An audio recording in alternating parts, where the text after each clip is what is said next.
decisions, and then corrections of the identified errors. 4 levels the approach was done at 4 levels. The first level, which we consider a manual process, involved the district officers. Once they took custody of the registers, they manually went through the registers page by page at the exhibition center and tried to identify issues that were with the register and subsequently reported for it to be attended to. Then we had the electronic method. So the electronic method is what the district election officers and their secretaries use, an application that was developed called the District Register Viewer that allows them to look at the register as is. Remember that errors were being corrected, errors were being reported, and they were being corrected. So it was essential that once an error is corrected, they be able to look at it and confirm that indeed the error had been corrected. So they had access to this tool that gave us the voter database as is. And so they were able to verify whether errors that had been reported had been corrected. And that was the electronic means. At the regional level, we had the regional directors and their deputies having access to similar tools that they used to check that the errors that were being reported, had they been resolved? Were they still persisting? Could they escalate it further so that we could resolve it at the head office if it's something that could not be resolved at the district offices? And obviously at the national level, we could see everything that was going on. And therefore, together with electoral services, we were able to resolve some of the issues that could not be dealt with at the district level. And we used our own tool in-house, the VMS and the OVRS, to resolve some of these issues. So you can see that at different levels, a lot of attention was being spent looking at the issues as they came, as they reported, and resolving them. That is why we were confident that the issues that had been reported from certain quarters were actually being dealt with because they were not new, and we had seen them, and we were fixing them as and when they were reported. Quickly, we'll look at the top identified issues that we had. As I've already said, missing voters was one of the leading causes, the leading issues that were reported.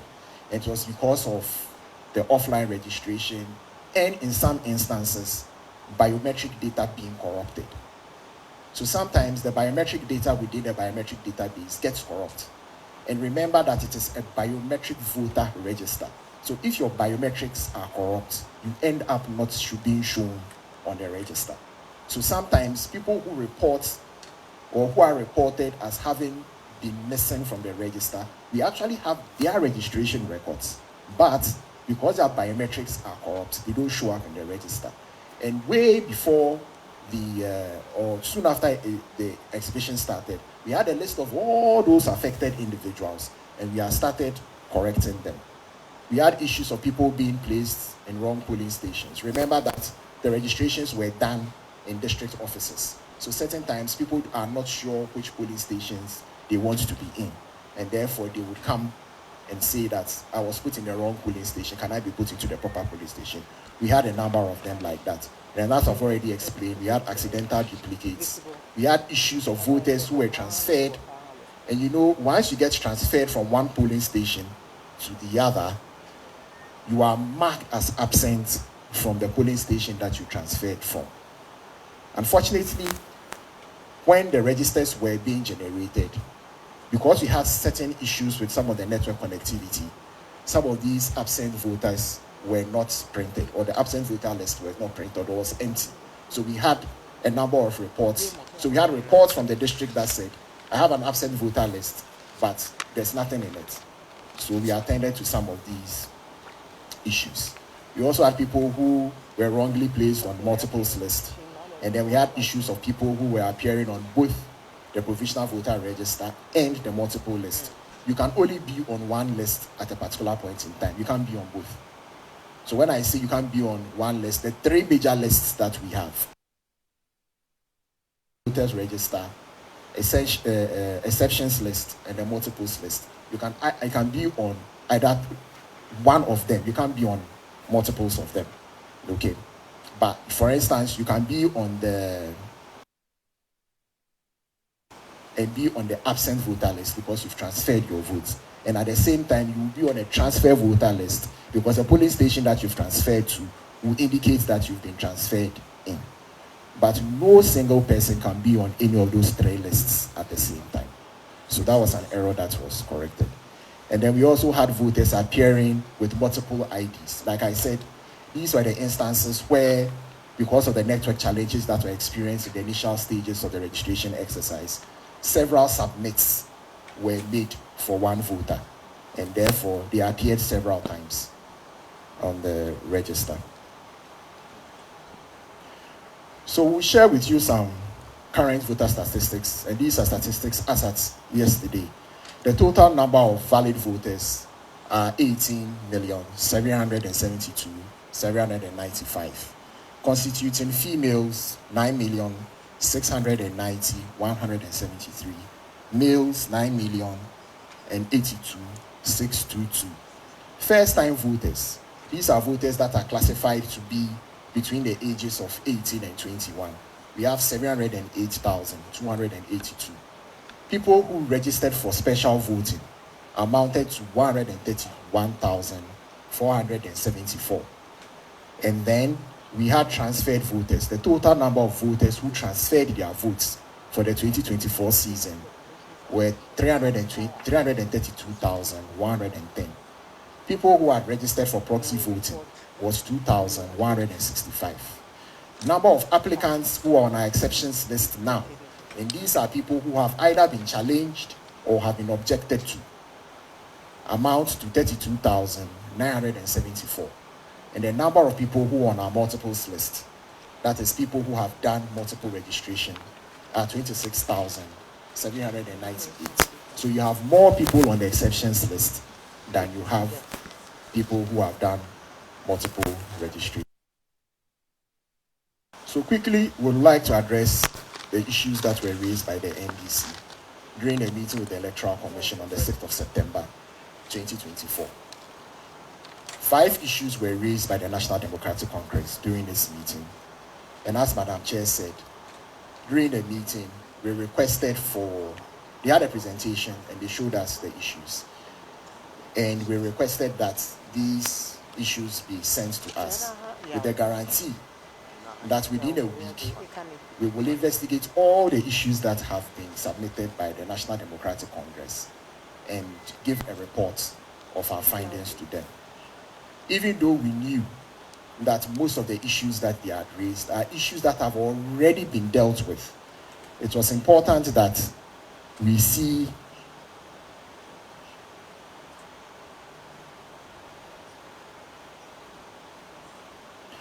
it is important that we address the issues that they've raised so that we assure them that there are issues that we've seen, we've addressed, and they are no longer issues. So we requested for information from them. Unfortunately, the information has not been forthcoming, and therefore it made it difficult for us to interrogate the issue, to assure them that the issues have been addressed. Be that as it may, we would like to take the issues that they brought one by one and address them. Fortunately for us, the presentations that they did for us is in the public domain, and therefore we are able to pick up some of the samples that they brought and use them to address the issues that they've raised. So the first issue that they had, which they labeled as observation number 1, was that we had deleted 3,957 voters from the register. Now, this deletion, they said, was due to transfers. In our minds, we can't see how you can delete somebody by transferring them, because transfers are allowed. So you can't delete somebody by transferring them. I also like to say that the way the voter management system is designed, and indeed ADIS, once you get registered onto the system, you cannot be deleted. You are there till eternity. You can only be on one of the 3 lists that I've already told you about: the valid voter list, the exceptions list, and the multiples list. You cannot go anywhere else. You don't get deleted. You are there. And so nobody can be deleted, and certainly nobody can be deleted by a transfer. Now, they gave an example, and this was a gentleman who they said had been deleted from the register, Mr. Ofori Ernest, and could not be found where he's supposed to be, and they gave evidence for it. Also, I'd like to say that we keep a record of every transfer that is done, and the record is very detailed, all the way down to the second that transfer was done, who is involved, where you were transferred to, which people approved the transfer. So that record is there.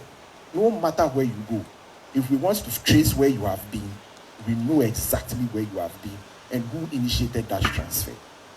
So if you look at the first allegation of the alleged deletion of voters from the 2024 register, as I have said, nobody gets deleted from the register. Once you are on the register, you're on those 3 lists. And we've already said that transfers are legitimate and permissible by law. The reference case that was given, that was said to have been deleted, is actually on the register and has been transferred to a new polling station, D040204. The name of the polling station is DAJHS Mite, which is in the Volta region. And this transfer occurred on the 14th of June 2024 at 3:21 p.m. So the record is there. It's not a doubt. It's verifiable. We went on further and looked at the transaction history of this particular voter within our database. He was enrolled on the 27th of July 2020 at 10:19 a.m. at the True Vine Preparatory School, JHS, Ni Boyman, with polling station number C150704. This gentleman, on the 22nd of October 2020, at 4:35 p.m., registered for special voting and was moved to the Achimota College Police Station, C1502 SPS. That is a special police station that he registered for him to take part in special voting. On the 4th of January 2023, the system will do a reversal. Now, the reversal that the system does is because special voting is not permanent. And therefore, when we finish the election, the system will reverse you back to where originally you came from. And therefore, once again, this is not an illegality, but it is a system process that has been executed, right? And so, on the 14th of June, he himself decided that he was relocating and therefore transferred to DAJHS Mite. And it's a legal transfer. There are no qualms with it. Now, when you look into that same individual, is there. It's listed there as the polling station. He's not been deleted. He's where he's supposed to be. If you look at the register there too, there he is in the register. Once again, he's not deleted. He's there where he's supposed to. If you look at the transferred votes, you see there. He was transferred from, and this is where originally he was. This says relocation, and this is the name of the individual. So once again, this is not a deletion, it is a transfer. And so you can't say that a voter has been deleted, right? And to prove that all, here is the actual form that the individual filled. And this is the actual hard record, paper record of the individual. He filled it, he signed it, that is his signature. So this person has not been deleted. This person has transferred. You can't say that somebody has transferred and therefore is deleted. It would have been good if we had all the other data, the 3,500 and 957, and I'm sure would have confirmed that all these things were correct and properly done. Unfortunately, we don't have it, so we can't speak to it. We can only speak to what we have available. But if indeed this is a sample, then it's fair enough for us to extend this and say that all the 3,957 so-called voters were not deleted, and they are actually in the register and have probably done transfer by themselves. But let's carry on. Still, don't worry, you have access to it later. You have access to it later. Okay. So, same on observation 1. They also gave us 5 voter IDs. That's the claim had been deleted from the register. So, fortunately, the voter IDs were there, so we could search for them. So that's exactly what we did. We searched for them. And so these are the alleged voter IDs. These people, we don't have a record of them having been transferred. And you know why we don't have a record of them having ever been transferred? Because in order for you to be transferred, you have to be a valid voter. If you are not a valid voter, remember the processes that I described to you. You have to go to the police, to your registration center, be verified biometrically before the transfer can occur. If you don't do that, the transfer doesn't occur. Okay? Now, these individuals that they listed as having been deleted by transfer, there's no record of a transfer for them. What we found out was that these individuals had corrupt biometrics, so they were never in the register in the first place. And therefore, how do they get transferred? So once again, it's weird that they will be said to have been illegally deleted by a transfer, when indeed they weren't even available for a transfer. And I'm sure that if we look at all the other IDs that were submitted, we'll probably come to the same conclusion.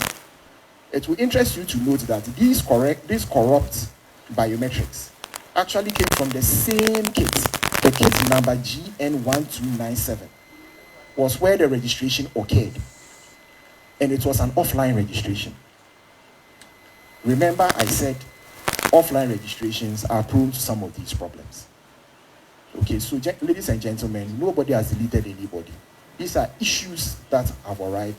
And prior to this, we had a list of all the individuals who had corrupt biometrics. And the commission had taken a step right down to the district level and had committed resources to get people to go and find them. Fortunately, we had some of them, we had their telephone numbers. So we could call them and ask them to come for inclusion. And this is because their biometrics were corrupt. It's not that they've been deleted. It's a biometric register. If you don't have biometrics, you cannot be on it. So nobody has deleted anybody. So observation 2 says that 2,094 voters were transferred to different polling stations, but do not exist on the absent voter list. And examples were given. A case reference was given. The ID number of the voter was 224402410. Now, the person currently now is in the central region in Methodist Church, Ubunche. Pardon me, I may not get the spelling right. But transferred from Uti region, from Church of Pentecost, Chinderi. And we have the record of it. We've looked at the absent voter list that was submitted to the political parties. And indeed, the absent voter list that was sent to the polling stations. And we can confirm that the absent voter list for that particular polling station was empty. And it was a correct observation. We had correctly picked up that there was an error.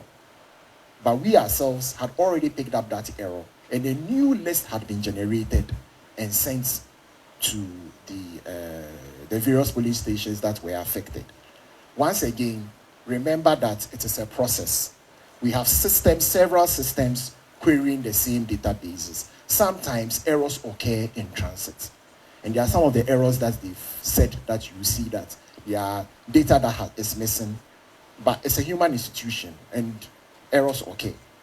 And so we are able to pick this up and fix those issues as they come. So I can confidently tell you that we have regenerated those registers and sent them back earlier on in the registration process. What you are seeing now is our register viewer, which gives us a panoramic view of everybody that is in the register. So we've zoomed down to this particular polling station and the individual that they reference here now, as you can see, together with all the other people who should be on the absent voter list. are there. And this is evidence that the issues that were raised, notwithstanding the NDC reporting it, things that we detected ourselves have been fixed. And if you look at the current register as it stands now, you will see that a lot of the issues have been fixed. It's an evolving process that will culminate into a final voters register, and therefore we should allow the processes to work. Observation 3, which says that previous transfers were illegally added to the 2024 transfers. I think that the Commission has already admitted to the fact that the transfers that were given, the transfer voter register that were given, contained much more than the numbers that were expected for the 2024 registration period. And I believe that Deputy Chair Dr. Bosman had even said this on the 2nd of September. It was inadvertently added. And what it did was that it added all the transactions, the transfers transactions that had occurred from 2020.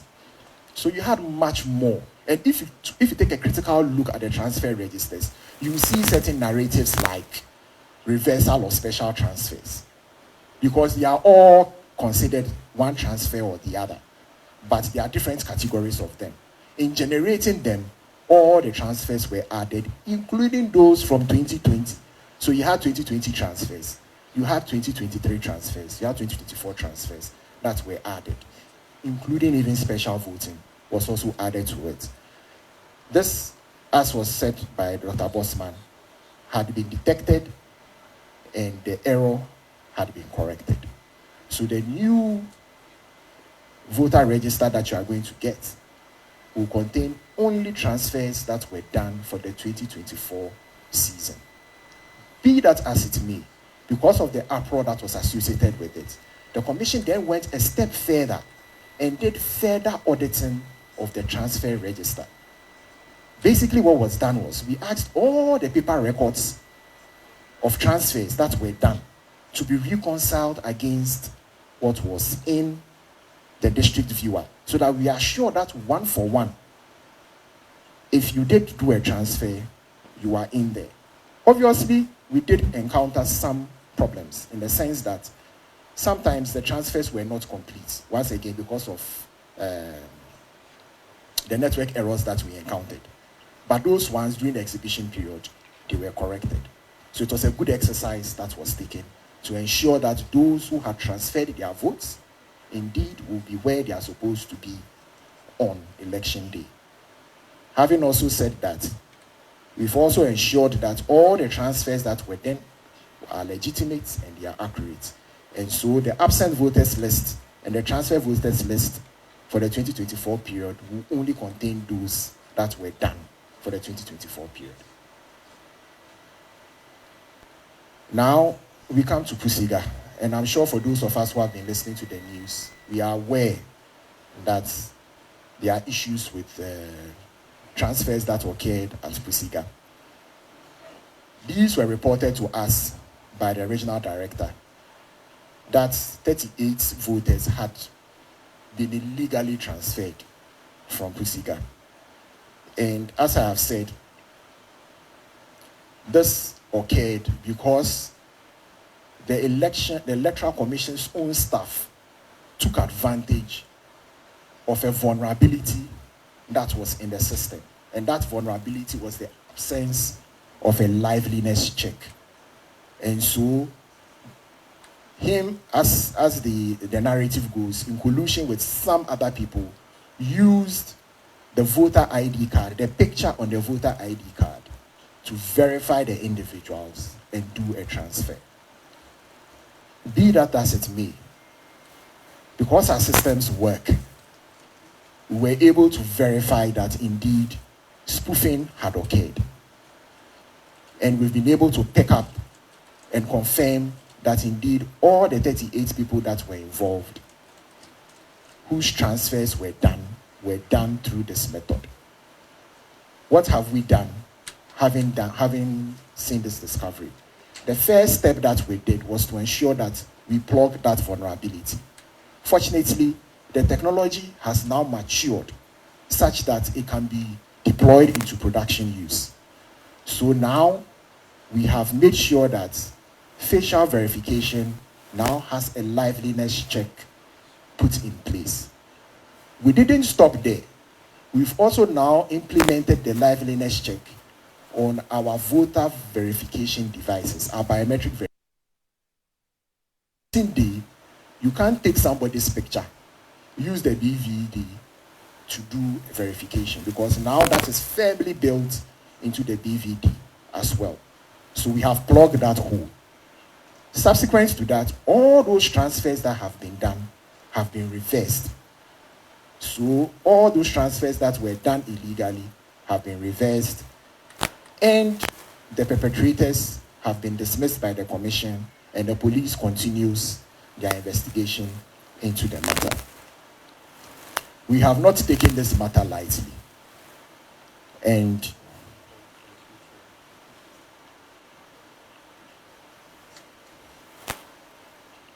yes, so we have not taken this matter lightly at all, because once again, if it's happened somewhere, it is possible that it has happened elsewhere, and therefore we've engaged our service providers, and we are developing tools once again that will go through the system thoroughly to check and be sure that the same nefarious act has not been committed again. And by the end of the week, that report would be ready. But rest assured, the commission is not taking this thing lightly at all. And we are making sure that we are making the systems better. There is no system in this world that is foolproof. For those of you who use even applications like Microsoft Office or even Microsoft Windows, periodically updates are issued. Why are updates issued? Updates are issued because it's supposed to block a vulnerability, or it's supposed to fix a problem. And we as a commission, we are not static. We are constantly evolving. And we are hypercritical of ourselves. So we are looking at ways of improving the systems that we have built, both with our service providers and our software vendors. So rest assured, this issue is being given the best attention that it can get. Observation 4 says that about 15,000 unidentified transfer paths. Once again, we are not clear what is meant by path, because all the transfers are documented, and it is not the commission's business to understand why somebody wants to transfer their vote, for so long as they are doing it in the proper way. So we do not understand what is meant by unidentified transfer path. But be it as it may, we went ahead and looked at the samples that they had given us. So in their presentation, there were 4 ID cards that were listed as people who did transfers, and there was no clear identified path for the transfer. We looked at them, and we can confirm that these ID cards, these ID numbers that they said there was no clear identified path, had all done registrations or transfers at the time that we have listed there, and from what police station to the other. So these were legitimate transfers that were done. So we do not really understand what they mean by you can't identify the pathway of the transfer. So I will take one of them as a reference and show to you that indeed, if we want to identify the pathway that they undertook to get to where they are now, we can. So this is for voter with voter ID 47280266669. You bear with me that this is the picture. This is one of the pictures that has been listed as having an unidentified pathway. Now, as I've said, we record every transfer. Every transfer that is done is recorded, and it's recorded on 2 systems. It's recorded on our automatic biometric identification system, and it's recorded on the voter management system. So we have 2 records to compare at any point in time to confirm that a transfer was actually done. And in ABIS, we actually keep a picture, if it's a picture that you are using for the transfer, a picture that was taken at the time that the transfer was done to confirm, and that is what is used to do the one-to-one matching. So if you look, this is the picture of the voter on the card, same picture here, and this is the picture that we have on record. Down here, you have the fingerprint of the individual.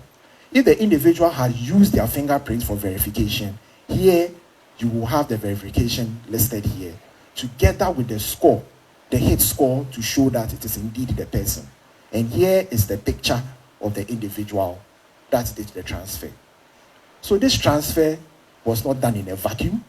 It was done by an individual, and there's evidence to show that indeed she presented herself to do that transfer. So the path is there. So we do not understand what is meant by there's no clear or there are unidentified paths towards a transfer. To give you further evidence, this is the transaction from our automated biometric identification system. That gives you the details of everything that was done, right down to the second that verification for transfer was executed. And once again, this data is available for verification. And I assure you, all the 330,000 something who did transfers, we have all their records available in our system for verification. Now, we go to the hard copy itself. And for this, I've put two of them here. So this is the individual, and this shows them. This is their voter ID card.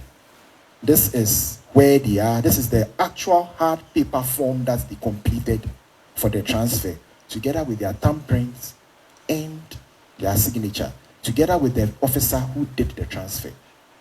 So there's nothing like unidentified transfer path. We know who you are, where you are, how you did the transfer, and where you are now.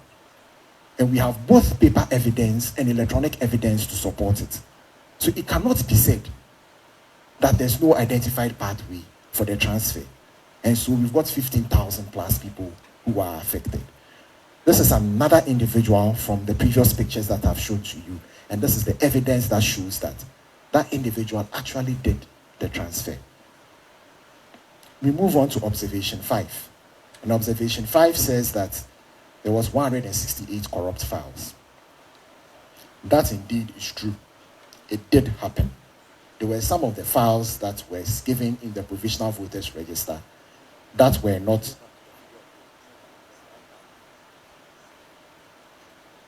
1,685 corrupt files. And I'm saying that that observation indeed is accurate. We did have some correct files. As to whether it was 168, we are not sure. But we did have some corrupt files. And once again, these corrupt files came as a result of network interruptions that occurred during the production of those registers. These, as I've said, were promptly picked up by the commission staff.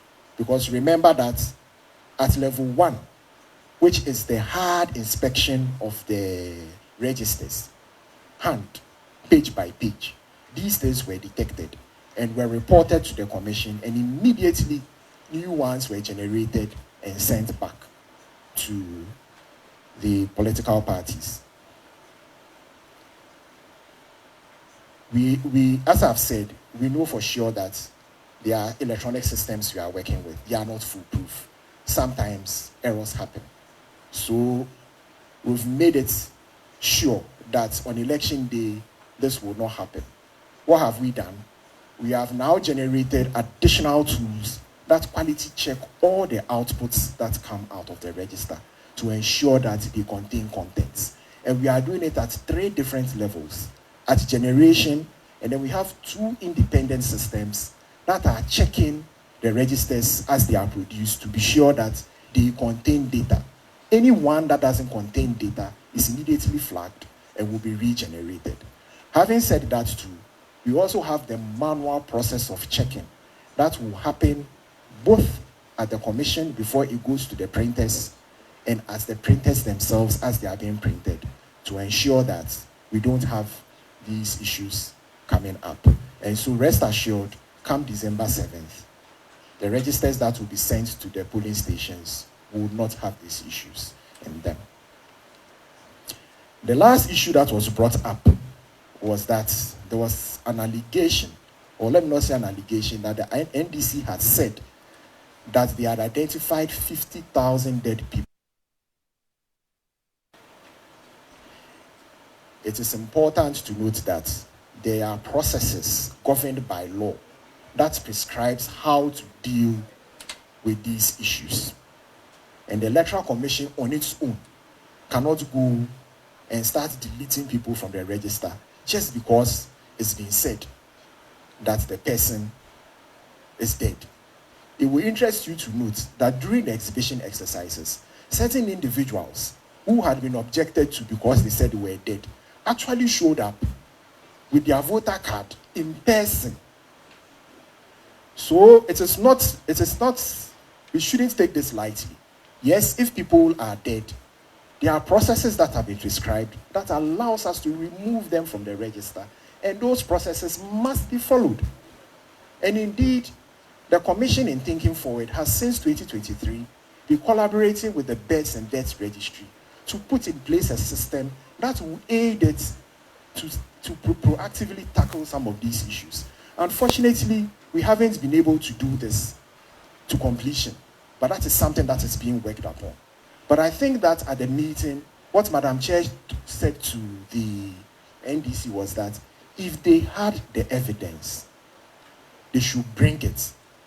It will be sent to electoral services. Electoral services has the mechanism to initiate some of these processes to see if indeed the people are dead or not. Unfortunately, even though we're given assurances that the names were coming, we never got it.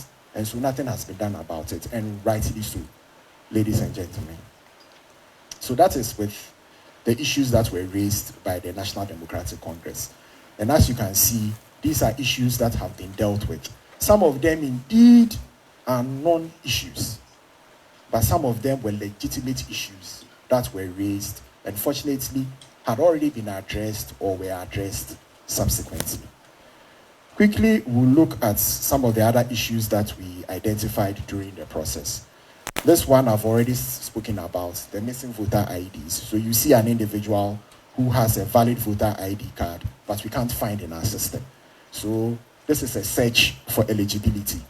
It says you can't find a person in the system. So obviously this person is a missing voter, and the Commission has committed enough resources to go out there and find those individuals, and through a process described as inclusion, add them to the register.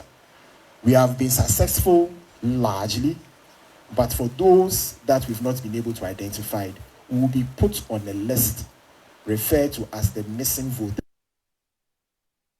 Have their Form 1A and their Form 1C at the polling stations on election day. And if they do show up, we will use that to confirm that the voter card that they have is actually valid, and then they will be allowed to vote. So that list will be made available at the end of the processes that we are currently undertaking. So all that will be made available. But just for statistics, in actual fact, the missing voter list affected 13 regions. For Ahafo, Central and Western North, we have not had any complaints of anybody missing. So these are the voter lists. It is stopped by the Northern region, followed by Western, Greater Accra, Uti, Volta, Upper West, Northwest, Bono, Savannah, Upper East, Eastern Ashanti, and the Bono East that have 1-1. The other things that we had was we had issues of people with different voter IDs. Now, as I've already said, sometimes you have people who register and they are missing, and then you go and register again. When it happens like that, they have different IDs, and the system will trap them. So for those individuals, once we find out that that has happened, we then replace the ID that they have, the last ID that they have. Otherwise, if they are holding another ID, they may assume that they are not on the register, when in actual fact, they exist on the register with a different voter ID. Accidental duplicates I've already mentioned about, so we had quite a number of them as well, which was fixed. So if you look here in our system, this is the active record of the person. So the person was moved off the multiples list and put onto the actual list. I've already said that we had issues of people who are appearing both on the provisional voter register and on the multiples list, when in actual fact they should be on the multiples list. And so that has been rectified as well. Last but not the least is errors in the names of individuals. During registration, unfortunately, sometimes at the point of entry data, the data entry clerks will put in unusual characters. Like, for instance, for this particular voter, I believe this is her birth date, but actually had been inputted in her other name section. You see other instances of funny characters being put in there, right? We were able to query our database and come up with all those who had that affliction. And indeed, we came up with 7,538. There was an active move to try and get these voters to come and have these errors corrected. Unfortunately, not all of them showed up.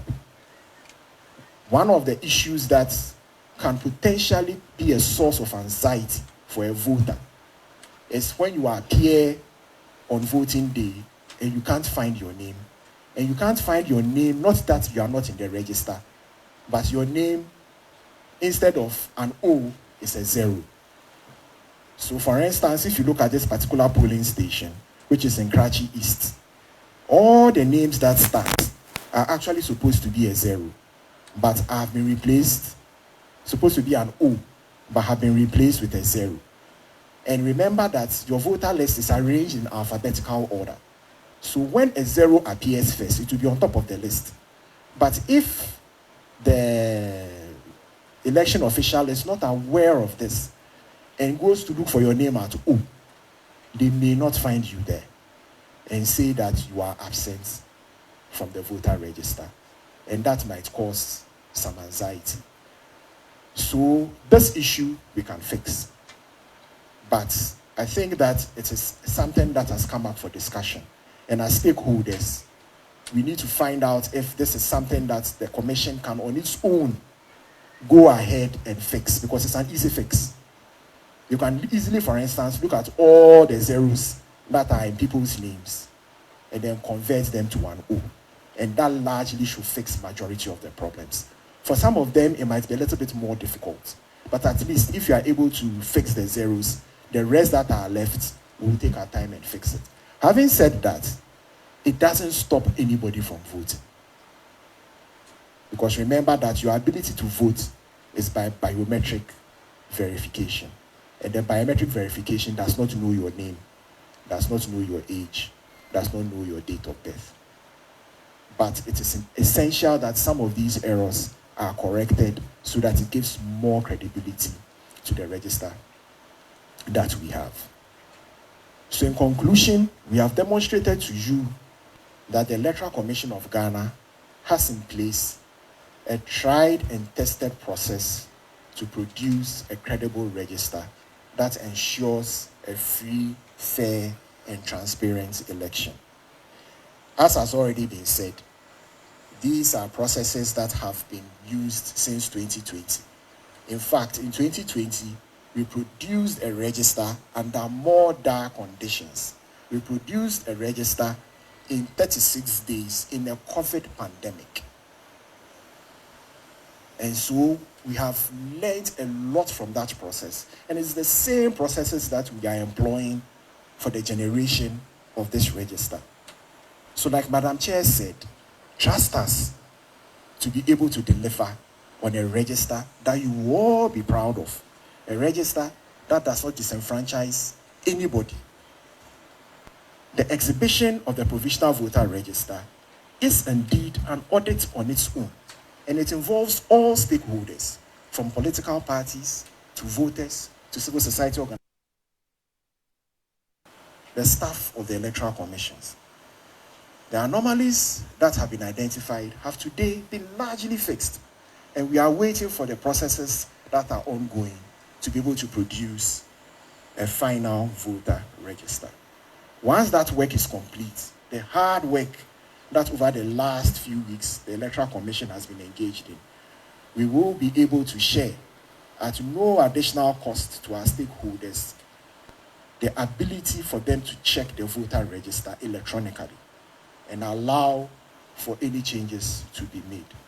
I'd like to end by saying that the register that we have all strived hard to correct, currently as it stands now, is as cleanest as it will ever get.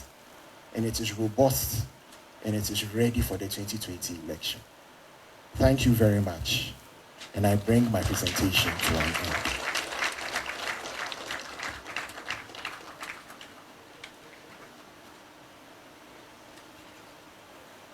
Thank you very much, Dr. Yao Furi Agye.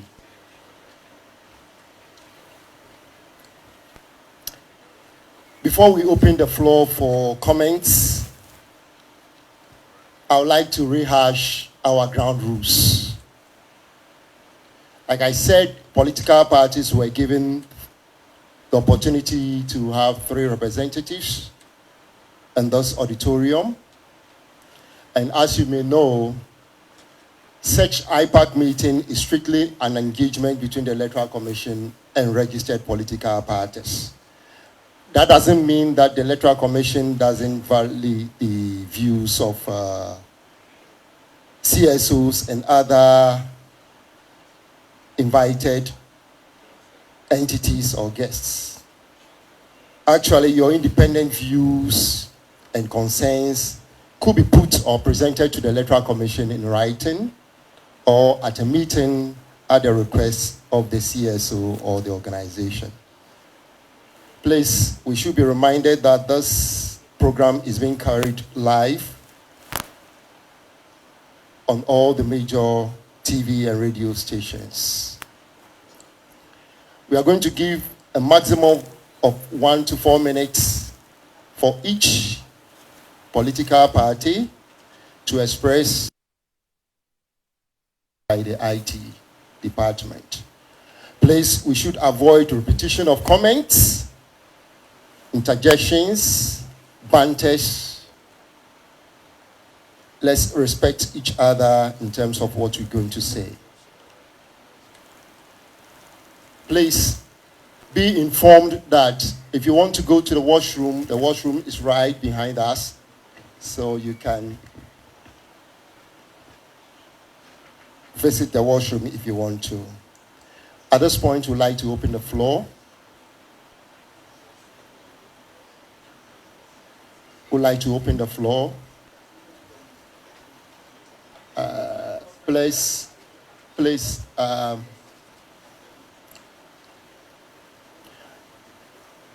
we want to see by hands those who want to, yes. NDP, Alhaji Mohammed Frimpong. We have CPP. We have GFP, Madam Ukiadonko. Any other? PPP, GUM. Okay, so let's go the first round of questions. We'll take 5. And then it could be comments, it could be views, right? So we start with the NDP.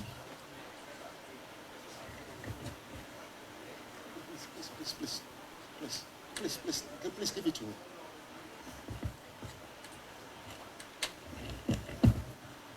Yeah, the name is Kofi Akpalu, the leader and founder of the Liberal Party, LPG. We are here for a simple reason. We have been invited here by the AC because NDC presented something.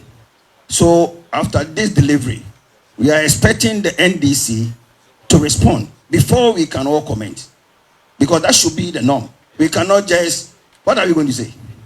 Let us hear from the NDC what they have, and then we continue from here. Exactly. Thank you. So go and give it. Well noted, but I think we are working with time. If you have a view or comments, please allow. NDP. Please give the mic to NDP.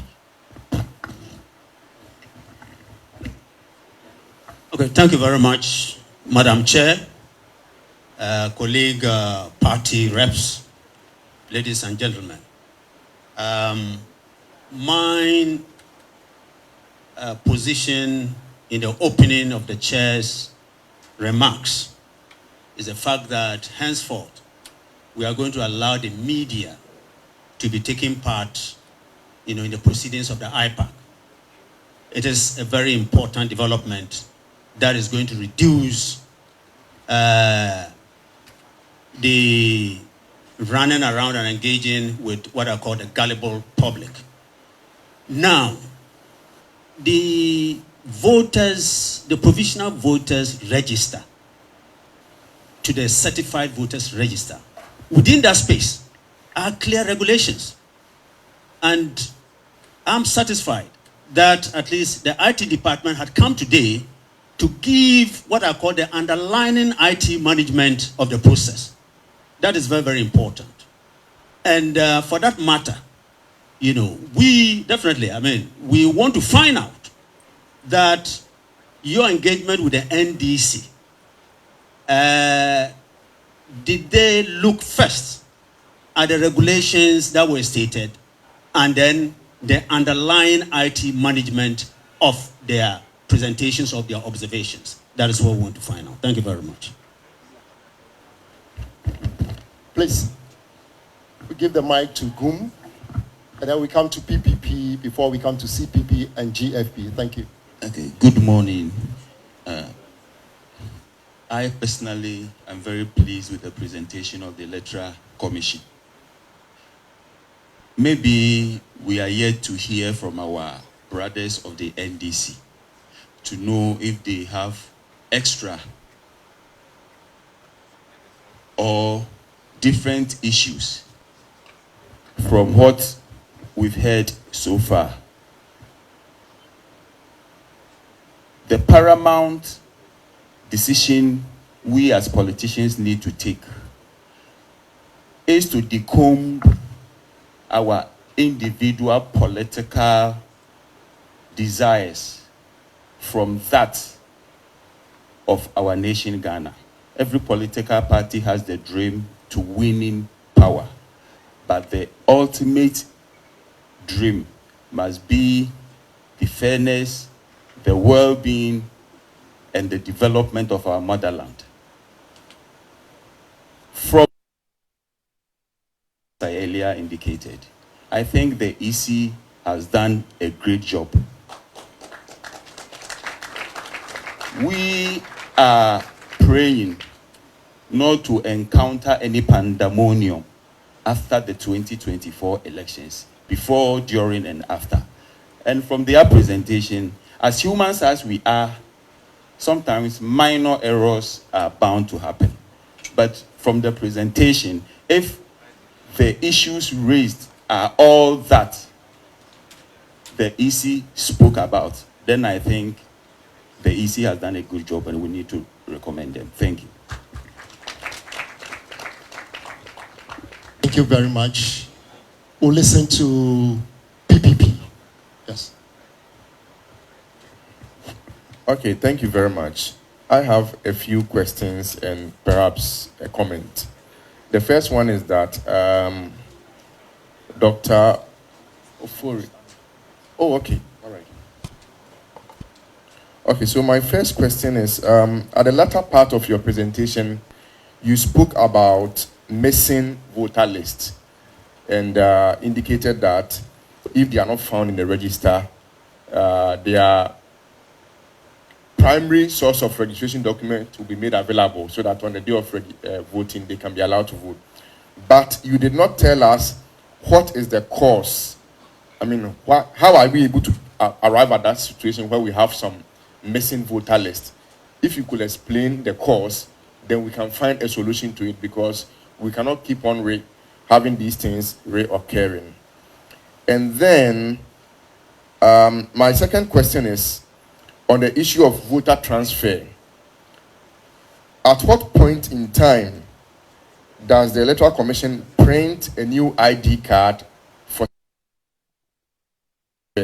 I'm asking this question in relation also to the fact that usually when they are challenged, it goes to the district court for a resolution before a determination will be made whether they should be at the transferred location or they should be returned back to where they were voting before they come. And then this is a comment actually. Again, I quote you. You said, if it has happened somewhere, it is possible it will happen elsewhere in relation to the Pusika matter. So my question to the chairperson and the entire electoral commission is that, is there any law that makes it illegal for the independent audit to be made? If there is none, then my submission is that I feel that an independent audit will rather boost the credibility and image of the voter register. Because just imagine if an independent auditor comes and says, well, the register is 100% clean. That one, it is not the EC saying it. Because what Dr. Ufori said, I mean, the presentation is nice, but it is the EC speaking. So now that there are issues of mistrust and all that has happened, if an independent person comes and confirms that it is clean, I think it will boost the credibility and the trust that we all have. So that is a comment I want you to consider as well. Thank you. Thank you very much.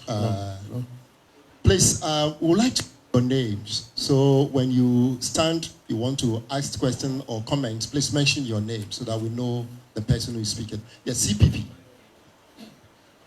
Okay. Thank you so much, the EC, for this opportunity. I'm Yirimambo Moses Ambing, Coordinator, Organizational Committee, CPP. We in the Convention People's Party will have to commend the EC for it has made this to me. For us, we all got very alarmed when we heard our brothers and sisters from the NDC. Yes, thank you. We all got very alarmed when we heard the NDC coming out with all these figures. And the figures, in our view, were so huge. But quickly, we realized that the CI already has a self-cleansing mechanism embedded in it. And that mechanism, when you go through the mechanism, you realize that it becomes then very difficult that errors will not be corrected at the provisional stage. So after the giving out of the register at the exhibition, we assume that all these errors are supposed to be corrected. And when you go through the proceedings from CI 25 to 27, it is explicit there how these errors can be detected and corrected. And I'm happy, just last week, 24th of September, in Kumasi, a district court has ordered the EC to expunge about 1,000 transfers from Inshia South. And I believe that this is the way to go. Because this process is really embedded in the CI. Where you go to the district review committee, it goes to the district court. So the procedures are very clear. And I'm happy that a district court in Kumasi has done this. And I know many more to follow where there are issues, there are procedures to address them. I must also admit the frankness of the EC. Where you got it wrong, you admitted that you were wrong. And you did your checks and you have corrected it. This is what we want to see. As major stakeholders, we are happy when the election body admits its faults. That yes, when it comes to issue AOB, we had some errors and we have corrected them. We in the Convention People's Party are very glad. Now, we in the CPP are also saying that we are confident of the process thus far, and we hope that all the corrections as stated here will be done before the register is given back to us, the political parties. The EC chair spoke about a re-exhibition online. I believe the only challenge we have as a party is that we've realized that people do not really patronize this exhibition exercises. And if it's online, you know, in our country, our rural folks, I don't know how they can use this short code to check or even go on online portals to check for their names. So I believe that in that regard, as stakeholders, let's find a mechanism of doing better. How do we get every ordinary Ghanaian involved in this re-exhibition process? I believe when that is done, we'll have a very clean register that we all will be proud of come December 2024. Thank you. Thank you very much. We go to Madam Adonko, GFP, before we do you.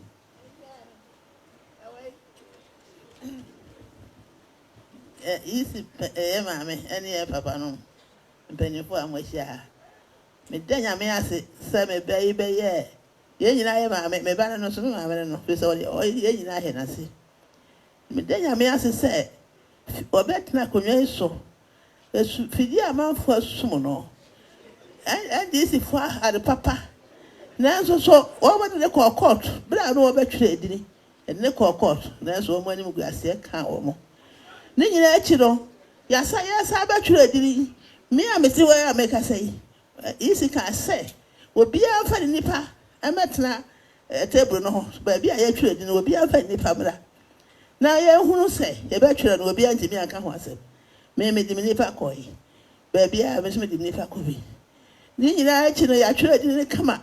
What the book ya did challenge in that can't hold the play can't hold. So be a 1 year if you don't watch it, ya interest. Will be a 1 year gun and interest. I dare no more heady pesa. When you say I'm at the buy. When you go for a buy, you will yet die mobile. When you die mobile, the bumpire and young upon San Tanachi, quite be so. 1 year nothing, where your bathroom co, where your nippers uncle, me boa basso, pro, I using the penny for no penny, where bomb a basso. I don't know what it is, sir. Many men can't interview. What's it? Any pet you do want to say, yeah, you will, and then more years a baby. A mobile. I don't know what trying to us, sir. What's what baby I don't know. I don't know what is that. I don't want quiet, straight. I say, Kukum, no more contribute. I know 9 Yes, I'm not Kekos. What's that what treat that the aqua before? And before the bomb about Swati, someone casa. No more Sako treat about Daddy and Pope, but I hope Bodechi. What's every hobart caswa, one Marco to cross or Sakai, to Chanipa, a dear Moye, or man, you ask what you quite, or man, what ya. Mummy Yaso, your papa and your fantiaba. I buy a ever tree. I find every so by a come up. When it be a man, I let it away, sir. Mamma,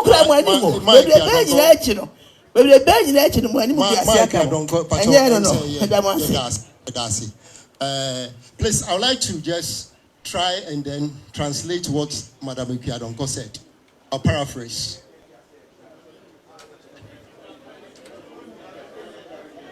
Okay. Let me say, it seems like she said certain things that respectfully, I think she has to withdraw that.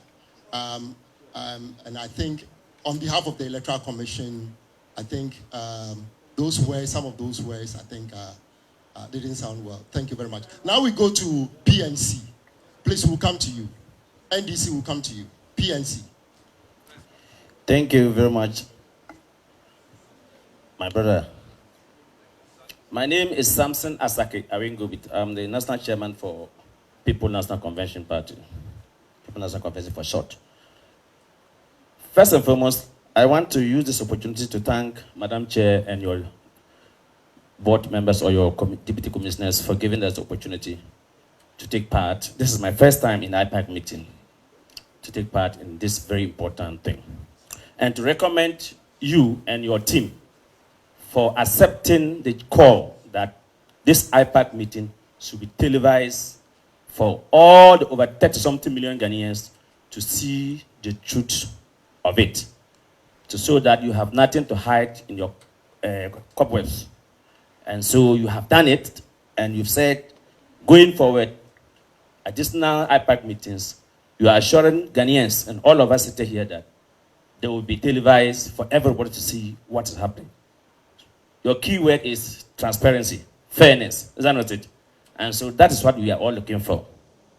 Let me also use this opportunity to also recommend the NDC for pushing for this, because one of their calls was they want to see this IPAC meeting televised so that everybody will see. And I'm happy that your IT manager was able to take steps to explain what you have done, get back to the 5 petitions, 5 reasons that the NDC brought before you, things that they have worked on, and then going forward, what you want to do for this country. All of us, collectively, want to see a credible, free and fair, credible election comes December 7th. And that is what we are working towards. I'm happy that you said it's a process. It's not just one day event. And we admitted where there are errors, and your IT manager, Dr. Yao Ofuri, also agreed that they are working in the human institutions, and that could happen. I am sitting here as the national chair of my party, but I am saddened that it was the same errors and omissions that made you to disqualify my party presidential candidate. And so if you accept that EC is managed by human beings, and human beings are bound to make errors, then we are also coming from the earth, not from the planet. And so I want all the 30 million Ghanaians who are watching us to see to it that PNC are also human beings, human institutions, and we are bound to make errors. And madam, I'm pleading with you that as we are recommending you for the good job that you are doing today for Mother Ghana, this is for Mother Ghana, and you said Ghana is for all of us. Please, then don't disqualify us because we are human beings. That is my appeal to you, my personal appeal to you and your commissioners. PSC, yes, your point well taken. Please, thank you very much. No, sorry. I think you have given you've allotted 1 to 4 minutes, isn't it? I'm not sure I've gotten today. You are almost. Yes, I'm almost. Thank you very much. So you are interjecting, isn't it? You said there's no interjections. So, Madam Chair, and your deputies, I think if I walk out, I will now walk out with broad chest and say the EC has opened for transparency. I know our brothers from the NPP and NDC will also speak to their issues. But this engagement alone will really bring confidence to the institution. Will really show that you and your team has agreed to over 30 million calls. Those, if you have done this meeting without television, without radio, Ghanaians wouldn't have known whether who's speaking the truth and who's not speaking the truth. I therefore, on behalf of my party, we are very grateful for this opportunity given to us. And once again, include us in the 2024 general election because we are also human beings. Thank you very much. Thank you very much. We would like to pause here. Doc, would you like to respond to some of the few issues before we take the second round of questions?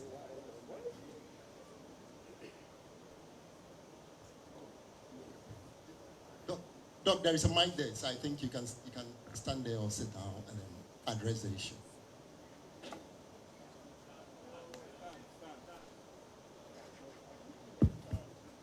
Good morning once again.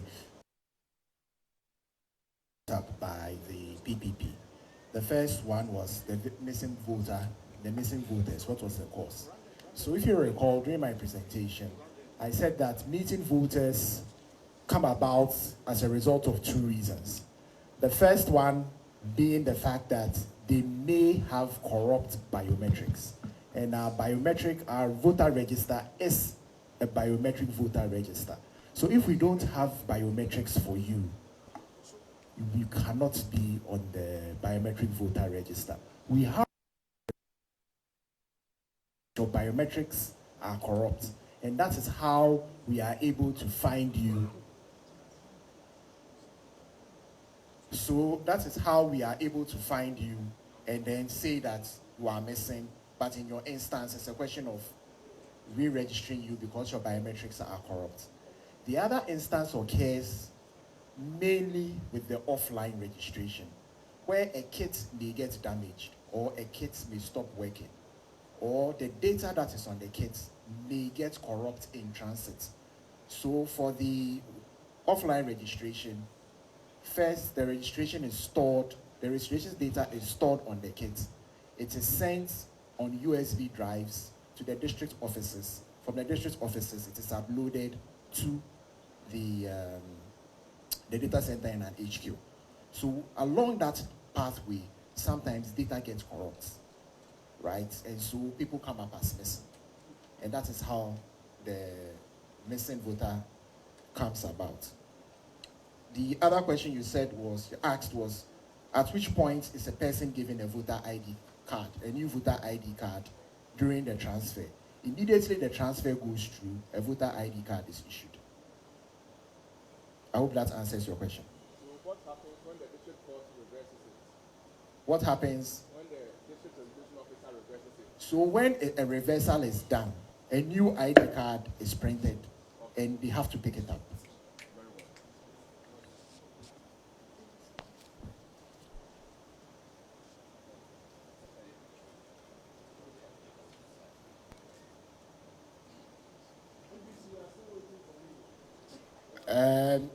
Okay, so Deputy Chair has prompted me to go over the automatic biometric identification system. So let me just take the opportunity and do that. So we've got the ABIS. The ABIS is what we use for verification of individuals and also for registration. So imagine that we are starting the system afresh. There's no record in it. The first person who gets registered, we will store what we call a template of their face and their 10 fingerprints. The next person who just registered will be checked against what is there. And all 10 fingerprints will be checked against all 10 fingerprints individually. So if you remember maths, it's probably 10 combination 10. It does all that together with the pictures. And we'll do it for every successive registration that goes through. The moment it picks up a duplicate or there's a match, it flags it and then we'll move it into another system, so to speak, for it to be analyzed. So that's how ABIS works. And then we've got the voter management system. The voter management system communicates with ABIS. So the first registration from the registration devices and all that comes through the voter management system. Voter management system then takes that data and presents it to ABIS. ABIS works on it and then returns it together with its decisions. So in a way, we actually have a lot of redundant data in our system, so that if there are any issues anywhere, we can compare and contrast and find out what it is. But the primary role for ABIS is to do the deduplication, do the identification and verification of voters using their fingerprints.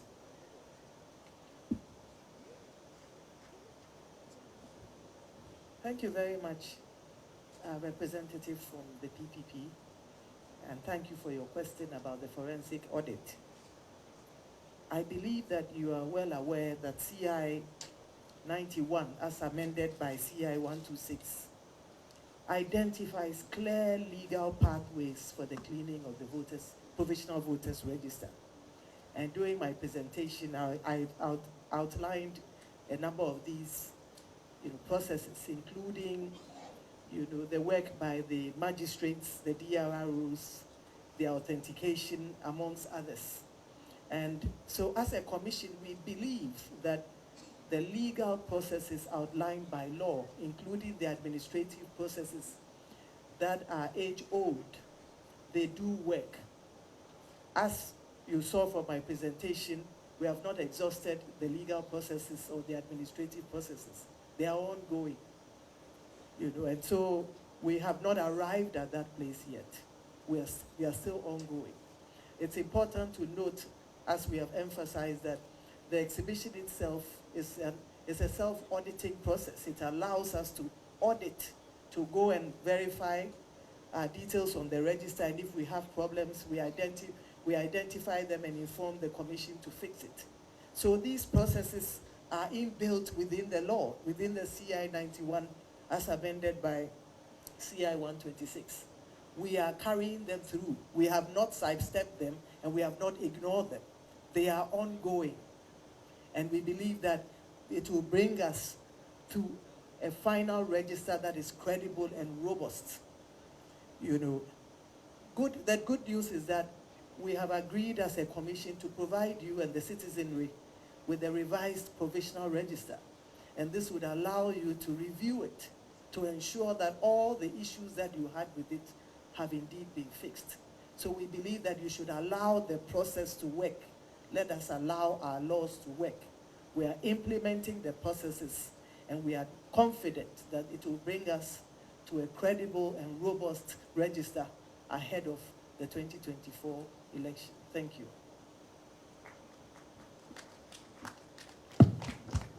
Now we take the next set of questions. NDC, can we give the mic to NDC? Any other? Please, NDC, hold on. Any other? GUM, LPG, and then NPP. So APC, okay. So NDC, please. Doctor, please introduce yourself, and then you ask or you comment. Thank you. My name is Kofi Omanebuama, Director for Elections and IT, NDC. I think that the ground rule must be modified. Obviously, no other political party was seen during the PowerPoint presentation being responded to. So it is obvious we have done a good job, and that is why today you are all here to help deepen our democracy. This said, very obviously, 1 to 4 minutes for all other political parties will certainly not be enough for the NDC. Thank you. When your roof is leaking, you can decide to mop, keep mopping, and keep mopping. Or you can decide to fix the leakage and mop. What we see here is mopping and mopping and mopping. Fixing the leakage is missing. And this is at the heart of our altruistic demand for a forensic audit. This forensic audit is not just about the register. When you have fixed the register, and I will demonstrate to you how, as a result of our revelations, some aftermath fixing is providing a semblance of we are fixing it. When you fix it, and we all look at the hard copies, and we are all giving the PVR, the soft copies. In November, if the very criminals that got us here are still there, engaged in illegal transfers, we will come back to square one. And that time, it will be too close to the December 7 elections. This is why we are saying we need to adopt a dichotomous approach. Look at the register, fix the issues in there, and also audit the very IT systems that allowed these anomalies to occur. We have heard, and Madam Chair spoke about the fact that we certainly do not require external assistance. I've also heard some EC officials question the legality. We have CI 91 as amended by CI 126. We also have CI 127. Okay? A suggestion is being made that on December 7, we are likely to see missing voters list at the polling stations. Is that not the case? Is that not what we've been told here? About 1,551 voters are likely to be captured on a list that will be called missing voters list. Is that not it? I'm here to identify which of these laws has missing voters list. But you see, it's a reasonable remedy for the problem that we are dealing with. And so when you have to go beyond these in a way that it will not hurt but help our democratic process, you need to give it greater consideration. I come also to the point of adjudication, and we saw some very huge figures in the presentation. Are these figures emanating from the very adjudication meetings that NDC participated in? Because to the best of our knowledge, the meetings that we participated in we did not treat these figures in tens of thousands, about 20-something thousand. So once again, it will be important for a forensic audit to identify where these over 20,000 figures are coming from. Because the report that we have does not support that. We come to the issue of proxy. We are being told proxy, 2,167. Great. But we also know people successfully filed for proxy without going through biometrics. As we speak, which of these 2,167 people went through biometrics and which of them did not go through biometrics? It is going to take maybe a follow-up question. EC may tell us maybe 1,000, maybe 900. How do we verify that? This is a matter that we have raised at IPAC. This proxy and some people not going through biometrics, we've raised it at IPAC before. Again, we come to the issue of Pusiga. Just like COVID-19, when some people were trying to call it a certain country's disease. Perhaps we should not be calling those criminal transfers Pusiga transfers. And it will take a forensic audit of the EC's IT system to know where those transfers took place.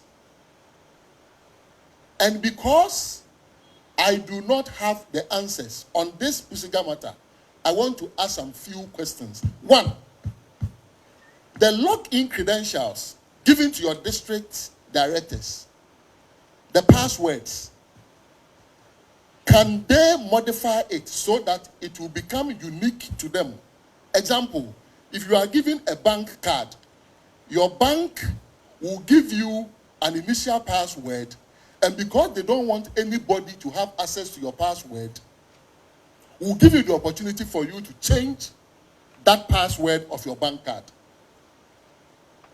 In the case that we are dealing with, the district officers, the passwords that they are giving or the login credentials that they are giving, are they said that other people can have access to them? And so when you have said criminal transfers taking place, the only way out is to check the digital footprints of such transfers instead of just looking at the geographic location where the transfers ended and say that that is where it took place, so that officer or officers are the people who are culpable.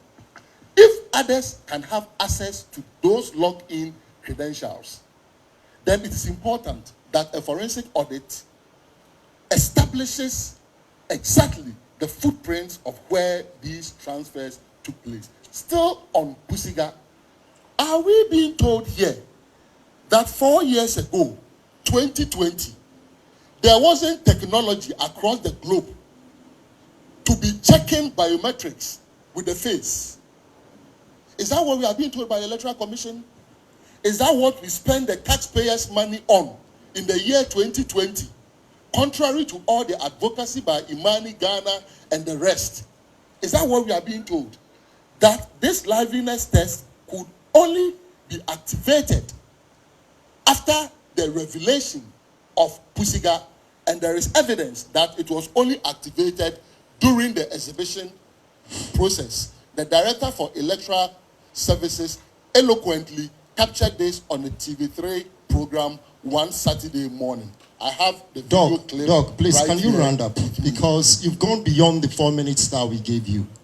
Can you pause so that maybe we go to another set of questions, rounds?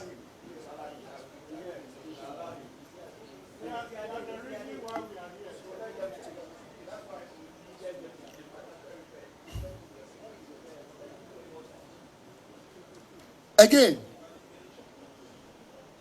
I've heard the word assurance, reassure, many times. When assurance is given, the assurance is treated with value judgment. And that value judgment is hinged on reliability and credibility.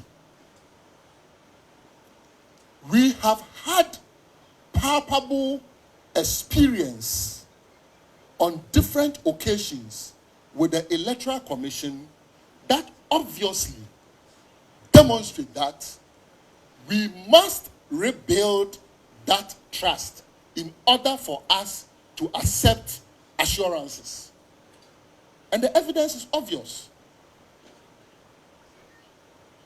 Basic arithmetic errors during limited voter registration exercise. Basic. And here we are talking about auditing IT system. These same IT people were those who were using CorelDRAW to be working arithmetic. We also experienced 2020 declaration of the presidential results. Declared, corrected again. Assurance is built on trust. That trust is broken. Again, we've all been to the corporate office and the headquarters of the Electoral Commission before. We see the police and the military protection, even for officers. How DVR laptops could be stolen under CCTV surveillance, military and police protection damages our trust. We are also dealing with the number of times that we were expecting the PVR to be released to us. A letter written. And we were glad to have received it from the Electoral Commission in July. All the way through July, up to August. Zilch. August 14, nothing happens. August 16, nada. Until 19th of August. Those series of assurances, expectations that were broken, hurt and damage our trust. So when the assurances are given, we treat the assurances with value judgment that is emanating from these trust issues that have been broken. We are here looking at the evidence that we presented. And we are glad that the EC has accepted 3 out of 5. And where they don't even accept, they try to explain. And that is one of the reasons it is not strategic to provide the Electoral Commission with a full gamut of what we have. And I will explain. And Esofori, the day at the EC corporate office, why were we not told that Esofori had effected a transfer and all the details that we are being given? It is possible all these are true. I do not doubt them. Hear me clearly. It is possible. But you see, when you provide political parties with the provisional voters register, you expect our analysis to be based on the data that we have been given. You do not expect our analysis to be based on any extraneous material. If there are researchers here, they must understand exactly what I'm saying. So, the PVR that we were provided with, if you analyze them, would you have arrived at the same conclusion? The answer is yes. So even there, as you try to rationalize after having the information, what you forget is that you are assembling what you did not provide political parties with to rationalize. This is why, because of the coefficient of bias, which is very, very high in this case, there is the need for a forensic audit of not just the register, which is being fixed. Why not? And I commend the EC. The EC says that after they have fixed all, and I thought per the submissions of the EC on air, we have heard several times, they had already corrected all the things. Go online. You find that the NDC issues have been fixed. But we do admit, we don't want to be linguistic purists. We do admit that maybe it was an exaggeration. As they fix them, they have promised to provide the updated version. We came here with a hard drive. If the hard drive, if the updated version is already, why not? We will pick it and still analyze, take it through the very analysis that we did. But that is only about the register. That is only about mopping the floor. It doesn't fix the leakage. That is why our demand is in two folds. Forensic audit of the register and forensic audit of the IT system of the Electoral Commission. Yaira has a very simple question for Dr. Yawufuri Agye. Then we end our case for now. Thank you. Thank you very much, Doc. And thank you, Madam Chair. First, Dr. Ofori, you made mention about the ABIS, that is Automated Biometric Identification System. Initially here, you said that it is only when it detects double registration that it moves to adjudication, if I'm correct. Unfortunately, you came back to say that now all ABIS moves adjudication, all double registration moves to adjudication. So I think that is the correct one that you just said lately. Now, in terms of the transfers, when you talk about the liveliness detection, from what you said, it was detected during the the exhibition exercise when we alerted it about based on the procedural issues. Now, the question that I want to ask is, what measures did you take as a commission to correct all this? I heard you saying that all those who did facial transfers have been reversed. What if somebody did a legitimate transfer? On what algorithm did you use to effect those reversal? Now, the other thing that I want to ask has to do with you said there was a network issues in generating the register, and that caused some of the data to be corrupt. Now, the question is, do you generate your data from your central database system or from the district? Because what I know is that your liveliness system, in terms of the online registration, when you click on it, it hits your central system to detect whether somebody is doing multiple registration or not. Now, as you stated clearly, in data migration or transfer, there's no way a data can be altered. The likelihood of what will happen is a missing of data. Now, we have a situation whereby a voter's ID number is being given to a different person. If you have your system here, I think that one I can give it to you for us to check correctly. Then there's another way where the data is being given to, when you search, the person's data is not in at all. You have to just go through by searching using the person's name. So those are the few questions I'll ask now. Once you ask, there will be a follow-up questions on those things. Thank you very much. Thank you very much. Thank you very much. Last part. No, please. We've given you more than 9 minutes. So please, can we go to another? Come back. Okay. So please. Thank you very much.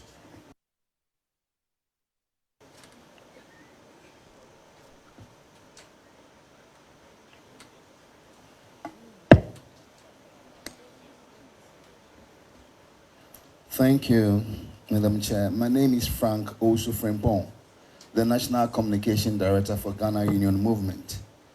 Mine is two quick ones. The first is on the concerns raised by our brothers of the NDC And my observation is that if there is a possibility of the EC's IT department engaging the IT sectors of the political parties on a different meeting so that they can, because some of the things are technical to some of us. So if they themselves meet and they can find a way to understand or to come to a strong, decision on how to implement all that the EC is telling us, I think that would be very good. Secondly, mine is on the missing voters. And after commending the EC for a very good job done to this time, I wish to say that since every vote counts in determining the final outcome of the elections, for us to know who wins by the mandate given us 50% plus 1, I'm calling on the EC to do due diligence in addressing this particular issue, so that at the end of the day, no eligible voter is disenfranchised from exercising their expected civic duty, which is also a part of their fundamental human right to determine who should lead them. So I pray the EC to do this for us. Aside commending them for a very good job done, they need to do due diligence on this for us, on the missing voters. Thank you. Thank you very much. The mic to APC, and then we go to the NPP.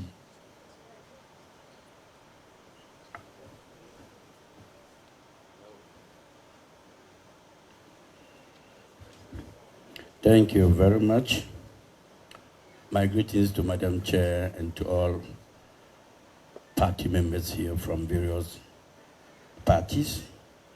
First of all, I want to applaud both the NDC and Madam Jane Mensah, the Commission, for doing a great job and listening to each other. The NDC had brought a lot of issues for all of us to listen to. We have carefully listened to it from various platforms, and today we are on the main platform where things were addressed for all of us to hear. But for me, it's going to be very difficult for Ghana to have a perfect system without a national data system. We've been running around talking about data collection, data system, national health insurance, DVLA, Ghana card, EC. In other jurisdictions, I'm sure some of those from the foreign countries are here, they have a data system, a database, one data system that has every information of everybody from the child born today until the last old man standing. We don't have such data. And we must admit that we are doing our best to give each other a perfect data. And that has challenges. We cannot say that we will not have challenges in anything we do. That is not entirely true. So in as much as we want a perfect data, we should be thinking about the APC national data system that we have been proposing all this while. That system captures every information of everyone. And when you turn 18, you don't need the EC to tell you, come and register. A letter will be sent to you to go to the EC's office to register your name automatically. When you turn 18, whether you are a Ghanaian or a foreigner who comes from Ghana or another country, you cannot register if you're a foreigner. But what do we do here? Parties here bring in foreigners to come and register. Parties here bring in minors to come and register. And you expect 100% perfection of a voter register. How is that going to be possible? We are the cause of where we are today And we must all admit, we cannot be feeding the voter register and expect it to be credible the way we want it. So if the EC is giving us something and the NDC is asking a forensic audit into the voter register, there's no problem asking for a forensic audit. But the problem here is that we are only holding a provisional voter register. And that allows for correction, and allows for updates, and that allows us to make suggestions like we are doing now until we get to the final register. It is when we have the final register, then we have problems with it. Of course, we will all agree that yes, we will not go to the election until these problems are resolved. Whether it's coming from the NDC, it's coming from the NPP, it's coming from the APC or any other party. Because we are all part of this game called elections. And we must admit that listening to them today, I'm convinced that they are doing their best. And I'm also convinced that the NDC is convinced that listening to them today, there have been new changes and new development from where it was until today. So, I need all of us to know this, that I also want to appeal to the EC. In terms of Pusga, the casual workers we take to help us in every process in electoral committee activities is also another problem. Don't forget, most of these casual workers are either NDC, NPP, APC, or in other thing. So when we find a problem like this in Pusga, like Madam Chairperson, it's a human society.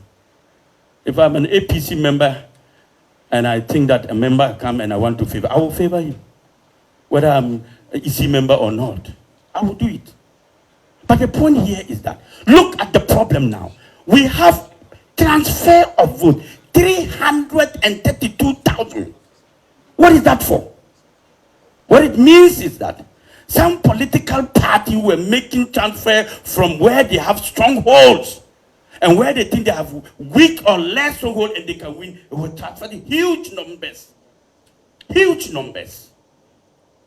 from that place to favor themselves. Are we listening very well? So, this issue that we are facing today is not just an issue of the EC. It's all of us. We have contributed to this. That's the fact of the matter. We have all contributed to where we are. We want a credible voter register, but we feed it with wrong information. We feed the EC with wrong information, yet we want a credible voter register. How on earth will that happen? How? The computers are not human beings, they are systems. What you feed it is what it's going to give back to you. It will not give you a different thing. We want to win elections as political leader, and look at our attitude. We want to be president of the Republic of Ghana, yet we are corrupt. Is this the attitude of the people who want to be president of this country?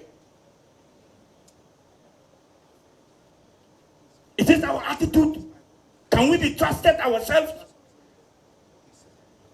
I am ashamed of all of us here.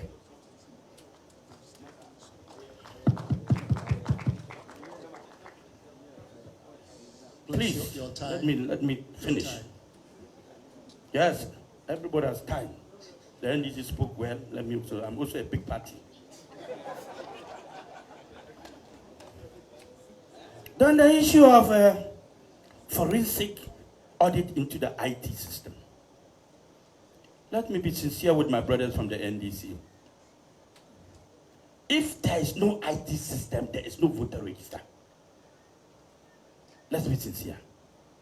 If the IT system is not working, there is no way you can get a voter register. So, I will plead. Yes, of course, we all want what is right for us. So let's wait. Mr. IT man, you were here, and you listened to what everybody is saying. We all want a credible voter register. Because we want, when we win, when the APC win election, there will be war between NDC and NPP. When the NPP wins election, they won't come and say the voter register was not corrupt. They will accept it in this state. If they win this election, they will accept the voter register. They won't come complaining. Am I right? The same way if NPP wins, they will also accept the voter register. So in as much as we want a credible voter register, Madam, well done for giving us a perfect understanding of what you presented today. We are grateful. I am not here to defend any party or support any party. I am here to talk for APC and the Ghanaian people. We are their voice.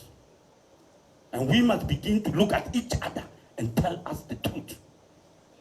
We are not here for propaganda. We are here to build a nation. We are here to build institutions, strong institutions. And we must all be part of it. I thank you and I rest my case. Thank you very much.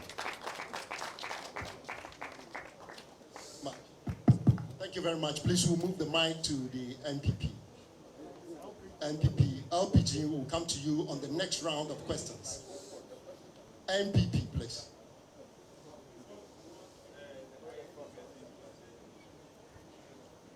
We'll end, after the NPP, we'll end this round of questions. Then we'll take the response from the IT and the Commission. Good afternoon, Madam Chairperson. Good afternoon, members of the Commission.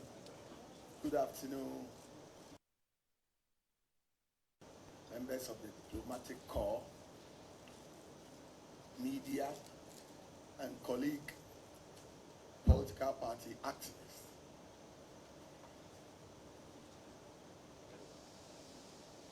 Today is 1st October, and barely 9 years ago, 2015, we were assembled here for the same purpose of getting a credible register for the 2016 elections. This same Alisa Hotel 9 years ago. And I recall vividly, as a member of the NPP team, that when we had made our presentations about the state of the register, that it was bloated, that it was not fit for purpose, and we were calling for a new register, our colleagues on the other side said, no, the register is fit for purpose. Allow the Electoral Commission to do its work. Why are you interfering in the affairs of the Electoral Commission? Today, they are playing the catch-up. They are playing the catch-up with the NPP. But I'll go back even before 2016. In 2008, just before the 2008 elections, NDC made allegations that there were some 13 constituencies in Ashanti region whose register have been bloated. The then commission, headed by Dr. Afarijan, also met IPAC in this same fashion and constituted a committee, one from NPP, one from NDC, and two from the other political parties. NPP nominated Kwabena Agye Japan, I remember very well, and NDC nominated Dr. Percy. They went into the matter and they came back to report that it was an error from a computer input. So the allegations were dismissed. I think that we are repeating ourselves the same way. So I am very happy and I commend the Electoral Commission for instituting today's meeting to the full glare of the entire Ghanaian public and our friends from other countries. The call for audit, be it audit or forensic audit, is, and I'm repeating what the NDC said in 2015, in this same venue, Now it is embedded 91, a copy which is here, as amended by 126. That was what the presentation NDC made 9 years ago. So what has changed? What really has changed with the exhibition and various corrections that can be made on the exhibition, be it omission of names, it can be included, be it wrong spelling. What really is important is what the CI says. For example, the CI says you must be resident in the area for a minimum of 12 months before you can do a transfer. You must be resident in the area or the community or the electoral area for a minimum of 12 months before you can effect a transfer. Only last week in the Kumasi High Court, Magistrate Court, an NDC sponsored transfers were sent packing to go to where they came from in the Kumasi metropolis. A judge ruled that they were not resident in that area. So they are surreptitiously saying things, one thing, and doing the other, just to court the public support for an election they are going to lose. Don't be emotional. Don't be emotional. You must put your mind back to 2015 in this same area, how you treated the entire presentation we made. What did IEA say? IEA was made up of political parties with representatives in parliament. So it was the views of the political parties that were espoused by the IEA. So here we are, 2008, 13 constituencies in Ashanti region have their votes bloated because Ashanti is the heartbeat of NPP. These were challenged, they went through, and nothing untoward was discovered. In 2015, we made serious effort to get a new register or a cleanup, or what they now call a forensic audit. We went through the motions, all right, but we were denied because the panel, and for that matter, the commission at that time, entreated us to use the mechanism of the exhibition to do any corrections we want to make. What has changed? I want to ask my brothers in the NDC. And today, the NDC is saying 50,000 people are dead on the register. In 2015, and I like to quote from the report of the committee chaired by the late VCRAC Crab, on page 14 of the report, stated that by 2016 elections, based on the reported number of registrants in 2012 and 2014, there were as many as 580,000 estimated number of voter deaths. I repeat, by 2016 elections, based on the reported number of registrants in the 2012 and 2014 registrations, there were as many as 580,000 estimated number of voter deaths that would have occurred cumulatively. What happened? They told us to go and bring the death certificate. Where was I going to get the death certificate from? So if you have 50,000 today, it's less than what we had in 2016. But we went to the elections and we beat you with over 1 million votes. We beat you with over 1 million votes. Unprecedented in the history of elections in this country.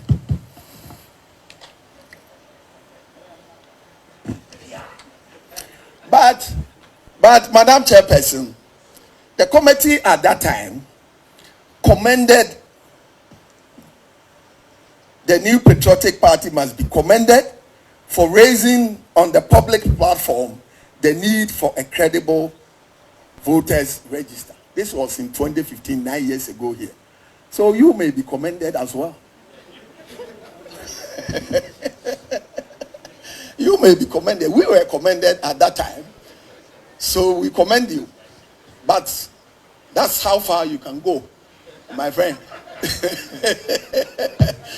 That is what you told me. That is what you told me. So the issues have been fixed. The IT director has said and we followed it. And I'm telling you that we commend you the same way the committee then commended us. But you are trying to play the catch-up. So we will leave you to your fate. But you have 1,000 fraudulent votes that you try to transfer to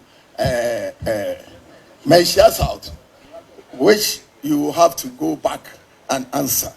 So for us, we strongly believe that what the IT director and Madam Chairperson spoke about, the presentation, is very fair and is the best method prescribed by the law on how to deal with any exigencies in the voters register.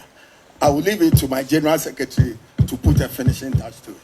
Thank you. Please, we'll give you 2 minutes. Just wrap up 2 minutes. Thank you. Madam Chair, members of the commission, distinguished CSOs, members of the diplomatic corps, colleagues from other political parties.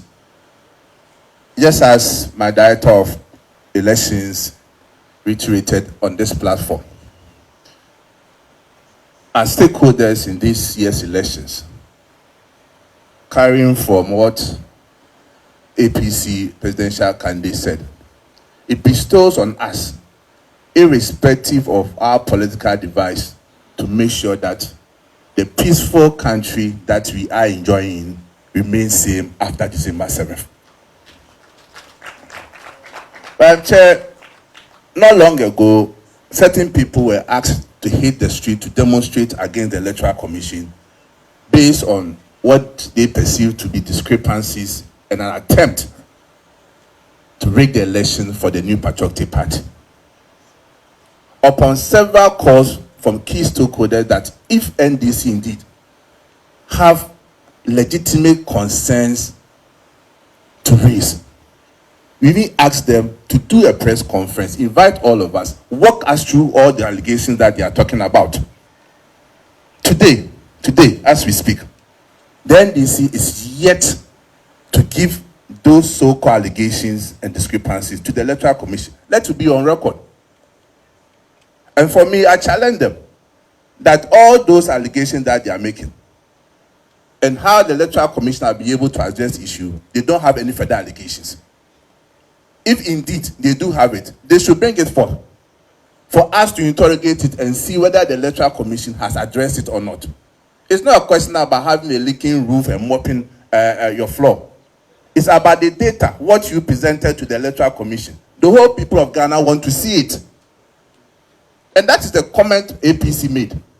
That even the request for forensic audit is needless at this point, because we are yet to see those allegations that you are talking about. And the Electoral Commission has said that they are going to furnish us with the cleanup that they have done.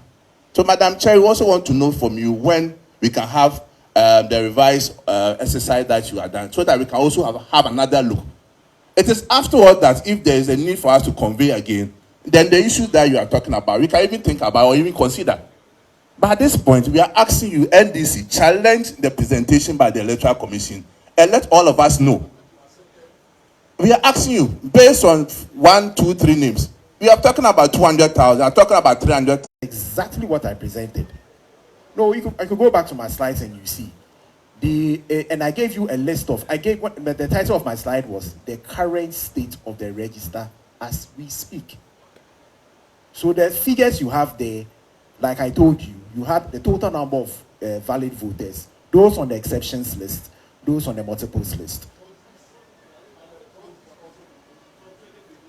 No, the proxies, you see, once again, remember.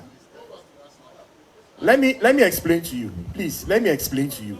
Doc, let you answer me the question. explain to you. They were my slides and I titled them. And what I said was that this is the current state of the register. It includes those who have done special voting. Special voting is temporary. So is proxy. So the figures you have there were as it is now. So please, let's not make any mistakes about it. Yes. Right. Yes. Yes. So once again, Dr. Tanku, so that we are clear. So that you are clear and Dr. Tanku, please take your seat. We'll give you the opportunity. Please. Kindly take your seat. GFP, please take your seat. Please take your seat. Doc. Please hold on. LPG.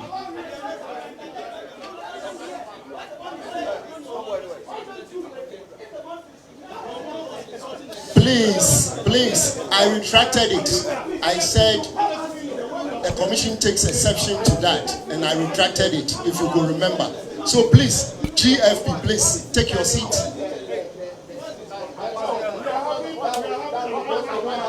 Dr. Monibuama, please take your seats. Take your seat. There's a forum for all of us. No, we'll come back. Please. LPG, please. Please, let's stop the banter and the interjections, please. Doctor. I want to be emphatic about the presentation. No, respond to the question. That was done. The presentation and the slide showed the current state of the register. And in the current state of the register, we gave you the total number of voters. We told you those who had registered for proxy. And mind you, proxy is temporal. So is special as well. And then we gave you, so a proxy registration is for an election. At the end of the election, those proxy voters go back. So please, let's understand the issues we are discussing. Then I gave you a list of all the people in our register who have done multiple registrations, and also all those who have done or who have been objected or challenged to and are on the exceptions list. Nowhere did I say that these people were people who are adjudicated. If you are on an exceptions list, you are there permanently until you use the processes that have been described to take you off the list. If you're on a multiples list, it is the same. So please, let's not get it confused. Adjudication, what you have is the cumulative number of people who are on the multiple list since 2020. So please, let's not confuse it. The other thing had to do with proxy voters. Proxy voters, we don't do biometric verification for proxy voters. So there's not a situation where some people are biometrically verified and some aren't. So please, let's clarify that. Then there was a question about credentials. You will all agree with me that a credential that you have for login, and login credentials can be changed by the individual. The credentials that you have for login are only secure for so long as you keep it to yourself. Remember, we are a human institution as well. You could very well give the password to your phone to your wife, and your wife can access your phone and do whatever it is that she wants to do. It's same with your kids. But in terms of an audit trail being in place, that audits every single minute interaction or transaction that occurs in the voter management system. It's all logged to the minutest. If you change an O to a 0, it is logged. So we know exactly when it was done and by whom. But the security that we have is as good as how secure the person keeps those credentials. And we have even improved the system so that now you realize that some of our login credentials are actually biometric based, especially for the registration officials. So security has been built into it, and we have an audit trail. We know exactly who did what and at what time. Yes. Yes, the facial recognition, that said that we have spent so much, how come facial recognition is not there? So ladies and gentlemen, we all know that technology evolves. And technology is only suitable for the time that is able to deliver the solution you are looking for. At the time that we're implementing this in 2020, the facial recognition system was not matured. So it was giving us too many errors in terms of the liveliness check for that particular subset of the solution. It meant that people we might be getting errors in terms of the authentication and would hamper the process. So what did we do? We decided that at that point in time, the technology was not matured enough to do what it was supposed to have done. We have been in constant contact with the manufacturers of the ABIS system to improve it. And fortunately, it's been done. That is not to say that, for example, the same system we use for the liveliness check is able to detect of a person or presume the age of the person. 50, but anytime is this a system you want to rely on? And every time you deploy technology, it must be appropriate for the time and the setting. At that time, that technology was not right. And the makers of the solution said that they needed tons and tons of data to train the artificial intelligence that is behind doing the liveliness check. So at that point in time, it wasn't appropriate. But fortunately, 4 years down the line, that technology has been improved. And therefore, we've implemented it. And we'll use it going forward. About Ernesto Fori. When we had this meeting with Ernesto Fori, at the meeting, I remember, and for those who were there, that I categorically said that that person was on the register. And there was an uproar. Correct me if I'm wrong. Yes, I categorically, when you mentioned it and I asked you for the ID number, I told you that that gentleman is on the register and is valid and his transfer is correct. And there was an uproar. Having said that, we realized that you had a methodology for producing your data. That methodology that you had was based on assumptions that were wrong. And so today, I'm coming, let me land.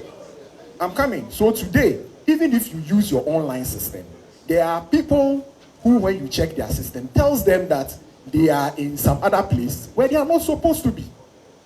And therefore, that in itself is a problem.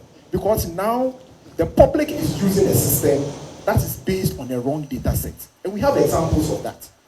And possibly, it is important that the commission makes it known that using systems that has data that is extracted with... The truth of the matter is that that's what it is. You tend getting wrong information from using that system. And we encourage everybody to use the system that has been developed by the Electoral Commission to verify their voter details. Now, the question about reversals. Remember I said every transaction is tracked, including the transfers. So we know exactly where you are coming from. If you've done one, even from 2020, if you give me a voter ID, I'll be able to tell you exactly where the person has moved from. From registration to transfer, if you did special voting, it is all documented. And so it's very easy for us to reverse transfers when we want to. It's not a problem at all. Now, the last question that was asked was the example that is Yaira, right? Yaira? Yes. Asked about voter ID numbers, somebody having a different voter ID numbers. Yes, that indeed did happen. It did happen in 2020 because once again, we're doing offline registration. Now, offline registration, what it meant was that there were some of the systems that were issuing the same ID numbers. This occurred in 2020. Since 2020, 2022, 2023, 2024, we've not had any such occurrences. All right? But in the past, when we're doing the offline registration, there were instances where some of the IDs overlapped. And I think this was well documented. And when it happened, those people who had the duplicating with new IDs, because obviously we saw the conflicts. And so those conflicts were fixed. So I don't know which case you are referring to. And once again, if you share the information, we'll go into it and we'll find it. We are open to correcting any issues that may arise. And it is important for us to understand that. Once again, I just want to go back and reiterate the statistics that we have there are actually what is currently pertaining now. Proxy voters are temporal and therefore an election alone. Special voters are also temporal and therefore an election alone. Multiples are permanent. Once you're on a permanent list, once on the multiples list, you are permanent unless you go to court and have the court reverse it. Same with the exceptions list. So the figures you have there are the cumulative figures since 2020 and not for 2024 alone.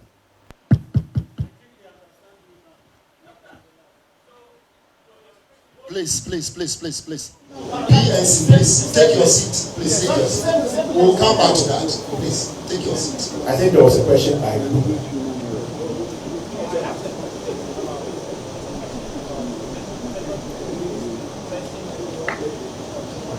The method.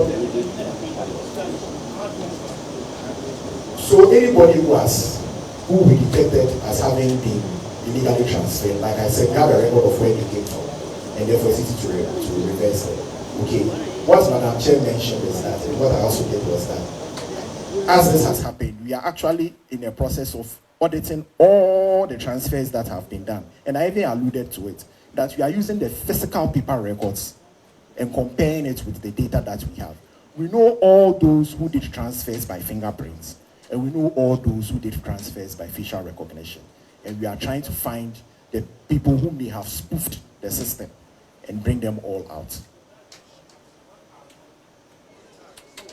I don't make the algorithm. The people who made the ABIS are applying that. Pardon?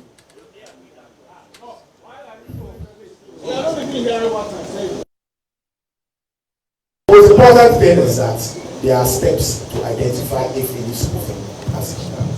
Thank you very much. The algorithm is a proprietary algorithm. We don't know.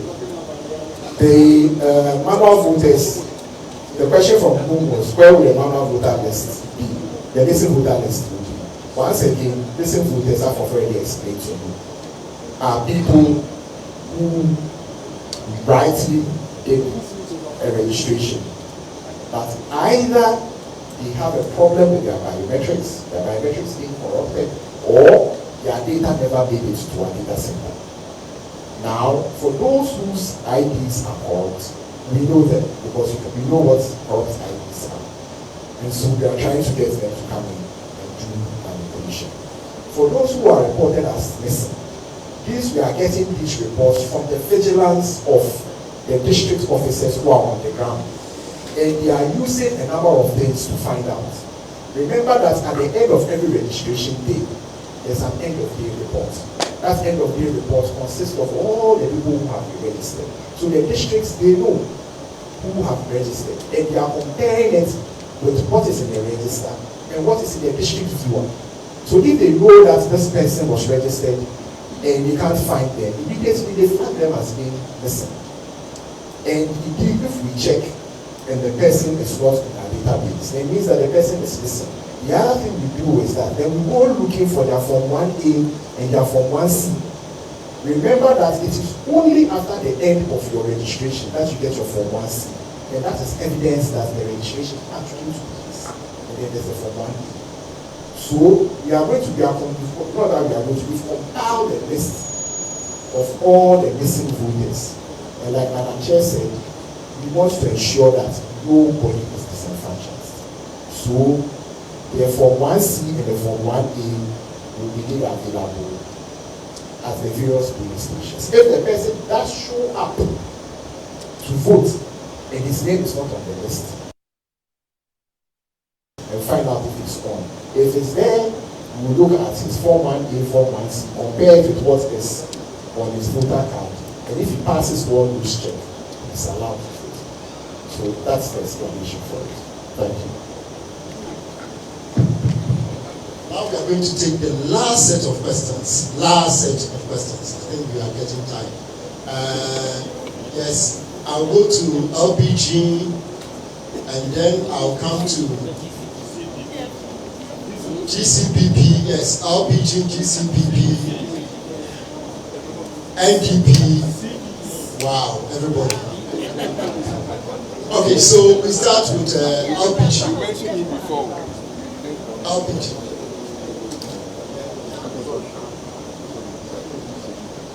Please, this time around, we're going to give you 2 minutes. No. 2 minutes. My brother, don't bring that. My name is Kofi Akpa, the next president of Ghana. I want to take this opportunity on behalf of all the other parties to commend the NDC. They have done the yeoman's job for taking time to go through the register to be able to identify 50,000 people, 50,000 dead persons. It's not a joke. And Dr. Boma, well done. And 50,000, when you divide it by 18.7 million, it will give you 0.002. And this is not even up to 0.01%. So in auditing, this will be classified as immaterial. So no auditor will spend time to work on that because it's immaterial. So those who are calling for forensic audit, at this point in time, it casts my mind back to 2016 when what is that judge's name? The judge that we met at Alisa 20 VCWWQRC crap. Yes, VCRAC crap. VC crap. Yes. Okay. He said something, and I want to bring all our minds to it, that we had no time to waste. So from now to 7th December, it's 65 days or 67 days. When are we going to do this forensic audit? 276 constituencies, 40,000 polling stations, 18 million registered voters. Who is going to do that auditing in less than 60 days? So, NDC, please stop this request because it's not going to help anybody. And mind you, this is a biometric register. No dead person can come out from her grave or his grave to come and vote. So if there's a dead person on the register, what is it going to do to affect your results? So please, this one is non-starter. You shouldn't have even sent that request here. You have wasted everybody's time. So, EC 2 need to be commended for the work that they did. This has demonstrated that EC is up to the task. They know what they are doing, and everybody must commend the EC. And I'm not going to accept that human error institution or whatsoever, because we all know some political parties in this country have been registering minors and foreigners who are not supposed to be on the register. And they have transferred a lot of people from places where they have no business to go and register to elect members of parliament. After doing this, then they turn around and come and tell us that the voter register is compromised. This register is not compromised. Thank you and God bless you.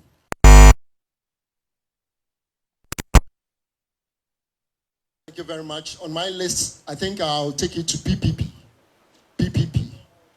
And then we'll move to the NDC. Please, go ahead. Thank you, and good afternoon to everyone. I'll come to. I will be very, very brief. Please be. One thing excites me about the Electoral Commission's presentation, and which is in all of this, they say they give us the assurance that they are either in the process of fixing the challenges, the anomalies, or they have fixed. However, one thing is also obvious from their presentation, that they admit or they come to terms with the fact that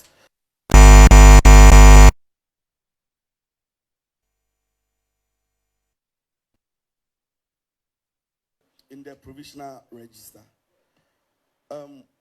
in all voter management processes and systems, there are certain elements that play a role and eventually culminate into the final outcome of what we call the voter register, which is the processes involved, the people, and the kind of technology we are using. I want to know, as we are all here, we all know that from the back end of the voter management system, there could be anything happening there that we are not aware. Just as the IT director said that certain things are happening and they could happen again. What I'm trying to find out from the director is that, and from the EC is that, what mechanisms or measures are they putting in place, or have they put in place to ensure that these loopholes will not be exploited by somebody, some bad person somewhere at the Electoral Commission to put in or key in persons that are not eligible to vote? I just want to know what steps they are going to put in place. Right. Thank you very much. Thank you very much, PPP. Because the mic is there, I would like to go to NDP, then we'll come this way. Then we'll finish up. Thank you very much. Thank you very much. Quickly, from the proceedings so far, I think we are making fetish of the management of the IT system, even though the IT manager has explicitly explained to us, most of the observations that the NDC made. Please, don't let us take our attention away from the regulations that are provided in the CI. It is very, very important. After all, it gives direction to how maybe the IT system, should find out whether there's any fault or how to solve a challenge, and so on and so forth. Please, the whole electoral process is rule-based procedure. And the EC itself is a creation of the law. The most important thing is that they are the very nerve center of our multi-party democracy. And the way we carry out, the IT system and challenge it into the extent of calling for a forensic audit or whatever, probably is not the route to go. That would not help us in any way. The point is that if you look at the regulations as they are stated, there's nowhere, where it brings out or states that at least there should be something forensic. I think it is very clear. If you take the voter, the exhibition to the provisional voter register up to the certified, the procedures there correct everything. So consider the problem of the NDC as somebody, the analogy that I give them is somebody who has maybe a spiritual malady rather than a physical malady. The problem is that, you see, we are all obsessed at this time, of the year going into an election to think that if we don't do A, B, C, probably we might not, win or something like that. But the problem is that everything is rule-based. We go out in the public to proclaim our flag bearers as having won. Or better still, if they don't win, then it means we are not going to agree, and so on and so forth. In violation of the creation of the electoral management body. So these are the things that we have to look at. I think the laws are what we must concentrate on, and not even the ICT, the IT system. If we want to dwell on the IT management system, I think we will not have any solution out of the problem that they have asked. So it's very, very important that please let us look at the CI, and see how we can can apply ourselves, to the CI for the resolution of the problems that we have. Everything that you have said here can be, found in the regulations that the CI produces. And that is very, very important. Let us respect the regulations. Otherwise, we'll not get out of this mess. Thank you very much. Please, we move it to GCPP. GCPP. Thank you very much. My name is Citizen Atudazi, the General Secretary for GCPP. Today,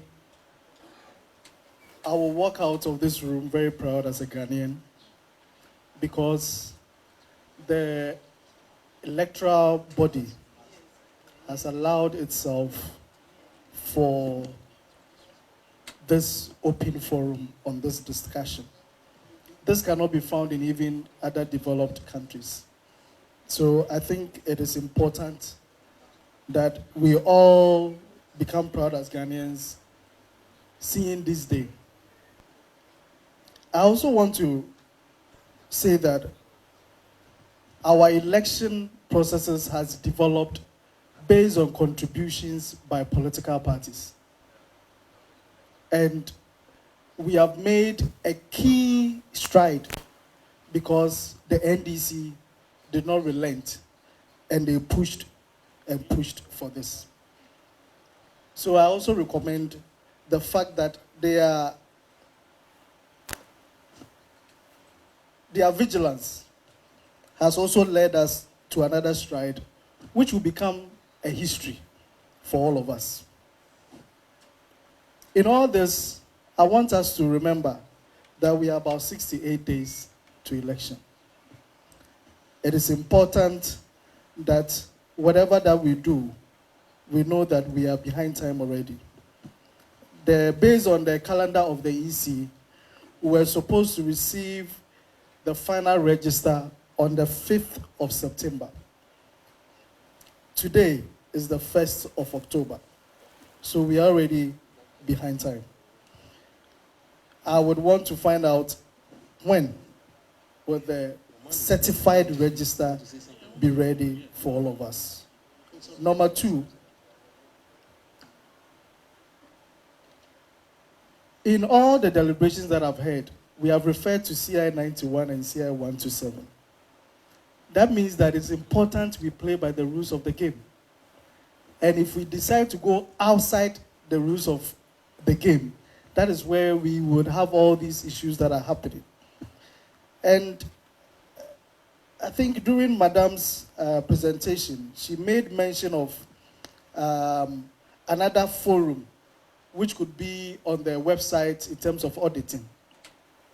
I think CI 91 Regulation 23 talks about the commission providing or posting the provisional register on the website of the commission. This is embedded in CI 23. I believe the exhibition period is over. CI 91 Regulation 23. And I believe the exhibition is over. So I am not too sure if we are opening ourselves up again for other processes that are beyond what is captured in the CI. We might be introducing a lot of interjections which might take us a longer period. So I think we should all agree that the processes have been laid out, it's been followed. We look forward to a certified register so that we can go on with the rest of the elections. God bless our homeland Ghana and make it great and strong. Thank you very much. On my list is CPP. CPP, yes. Right. Good afternoon. I know we are all exhausted, but let me just say one thing. I want to take this opportunity to congratulate the Electoral Commission for being a listening commission. We've been going through a lot of processes that leads to demonization of our institution in Ghana, most especially the Electoral Commission. I've been through this through the NPP, NDC. And this time around, I want to say, Madam Jemensa, thank you very much for being so robust and resolute on these matters. We are also, the CPP's position is very clear. What is the position of the law? as far as these matters are concerned. Once the positions of the law is so clear, from the CIs 91 to 126 and all those ones that are spelled out here, we don't need to jump out of the bar.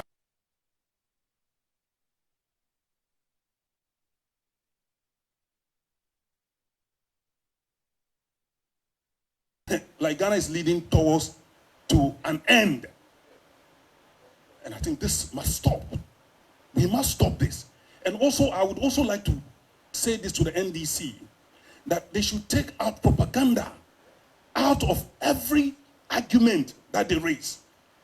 That leads to electrifying the system. The temperature is so high in this country, like my senior brother said, Hassan Ayaraga. Ghana must survive and Ghana must live on beyond elections. And this is what should guide us. I mean, calling for demonstrations against a document that is at the draft stage. I mean, for God's sake, that is really, really above board. We know, everybody understands the word provision. Everybody understands the word provision. And also the media. I think you should also stop participating in these kind of things that you hyper the situation too much by giving so much listening ear to when issues are being taken on the propaganda level. You should be able to differentiate and know that Ghana stands first and Ghana must win. On this note, I'll say once again, we are all happy today for the display of the IT department. I'm going to walk out, like my brother said, walk out of this place very proud, because Electoral Commission takes a lot of things that we say are APAC. Because today we have the media here. Some of us have been raising this issue, that the issue of trying to let parties go out and give audience to media is putting the Electoral Commission on the mat. And I think today, thank you very much for putting that on the drawing board and solving a solution. Yes, thank you very much. We'll give it to the lady, I think, yes. Please, your name. Hi, my name is Esther Saidanso. I'm PNC National Women's Organizer. And this is my question. I've witnessed several incidents on election day where people go and their fingerprint, the biometric cannot verify it. Same as the facial verification. So if this case happened, will it be that it will be offline verification? And if I may ask, how authentic would that be? Thank you.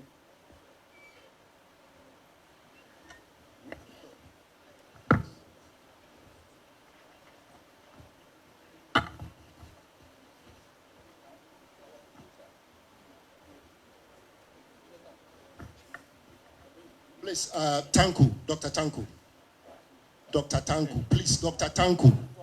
Dr. Tanku, please. We are giving one slot to you. One slot to you.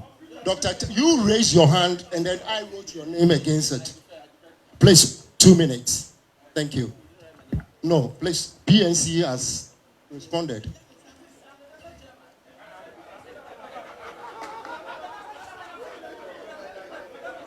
Please, Mr. Dr. Monibuama, please go ahead.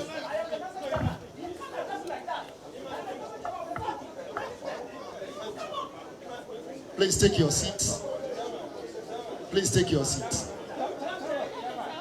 Please take your seats. Dr. Monibuama, 2 minutes. We are all wrapping up. It is obvious that, but for the NDC doing the hard work, analyzing the provisional voters register, a lot of the political parties that are speaking here today, they got it and went to sleep. They should be thanking the NDC for this thorough work. Unlike please, there are no interjections. Unlike 2015, when a certain running mate was bandying around 80,000 names in the register, that was proven to be false, set to go. We have put before you here is authentic. We are clear in our minds that the issues that we are dealing with, coupled with the fact that, and the IT person of the EC has confirmed, that the login credentials can even get into the hands of girlfriends and all that. Is that not a key reason why we should be interested in the IT system, particularly as these are the manifestations that we are having? So we have presented our petition to the Electoral Commission as NDC. The petition is clear and obvious that we want a forensic audit of the register and a forensic audit of the IT system that produce these anomalies. What we will do is this afternoon, we are meeting as a party. And the good news is that you'll hear from us after our meeting. Thank you. Thank you, Dr. Manibuama. We'll conclude with the NPP, and that's it. Please move the mic to the NPP. NPP.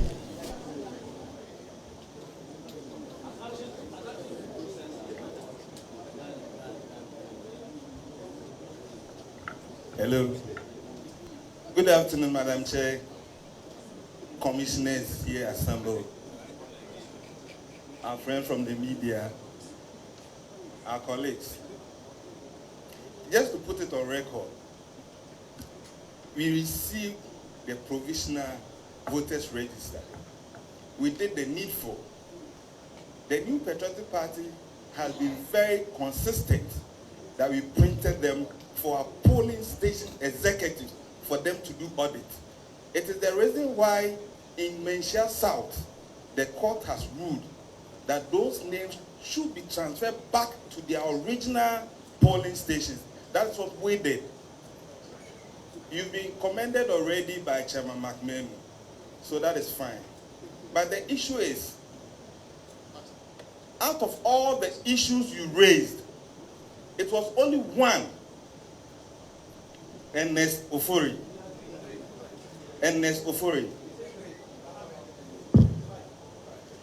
Of all the issues, the categories you raised, and the numbers involved, 284,000 transferred, 15,000 transferred, 50,000 dead people. It was only one. So please, I think today the data has said it all. The data has said it all, to the extent that your methodology has questions. I think that for the commendations you've gotten here, you should be humbled enough to review your methodology so that you will not raise issues that do not have basis to be a focal point to cause a certain mayhem in this country. Madam Chair, I heard you in your opening remarks that there are about 40,000 plus polling stations. We want to have specific numbers so that it will help with our planning arrangement towards the D-Day. I also want to bring this to the attention of the IT, that you should still be mindful of people trying to get access into your system so they will hack it. Be mindful of that. Madam Chair, we've observed elections in some other countries. We've been to Kenya, we've been to Nigeria. And few days to elections, these are some of the issues. So I'm happy that today we've had this session, expanded IPAC that is being beamed live for Ghanaians to watch, so we'll be able to compare. I don't think using certain platforms to make issues with that basis should be the order of the day. If not, it doesn't help our cause. And I think for all of us here, we want to have a peaceful elections. And the New Patriotic Party, McMahon said it, from 2008, have been championing for credible elections and register. We will not run away from that.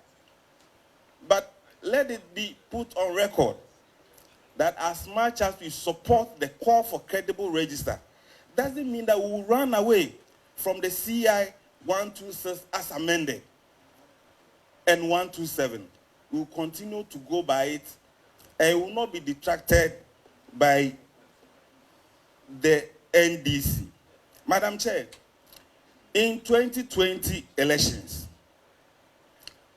in 2 polling stations, one in Ewutu Senior West, one in Boko Central, the EC staff responsible for ballot issuing for the fact that our presidential candidate then, Nana Addo Dankwa Akufo-Addo, was on the number 1 on the ballot, was torn off. He was torn off.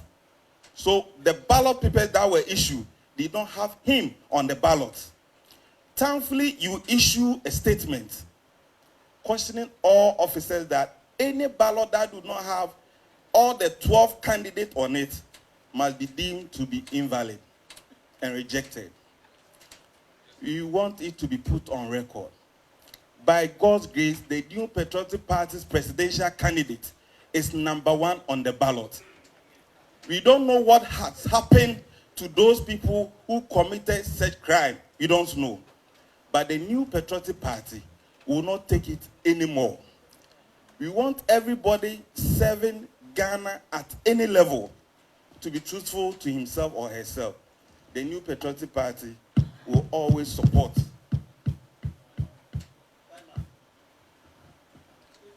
Mr. Evans Makun, please wrap up. Thank you very much. We needed to confer. Madam Chair, so we went through also the presidential process, so we know those who are in the contest. Notwithstanding the call from Chairman Asaki, we still know. But I want to find out, in terms of the parliamentary, when are we getting the report on those who will be on the parliamentary ballot? And also to add to what my General Secretary said, Madam Chair, we want to find out when we can bring our hard drive to pick the corrected provisional voters register. Thank you very much. Thank you. Thank you very much. On this note, I will give the floor to Dr. Yaufuri Agye to respond to some of the issues. Thank you. So I'm addressing a few issues that came up from the last submissions that were made. The first one had to do with the bucket system and what sort of access control we have in place. Ladies and gentlemen, please be rest assured that the Commission operates a zero trust policy. And therefore, by default, we don't trust anybody. Let me finish. By default, we don't trust anybody. And what that means is that all our logins are authenticated, and we encourage and strive and implement and ensure that after a period of time, logins are changed. So we don't trust, and that's a zero trust policy. So there's visibility in terms of whatever anybody does. And so we know exactly who has done what and at what time. That is the only way we'll be able to safeguard the data. And everybody is aware that if you do something, we would know. So back-end systems even have zero trust policy throughout.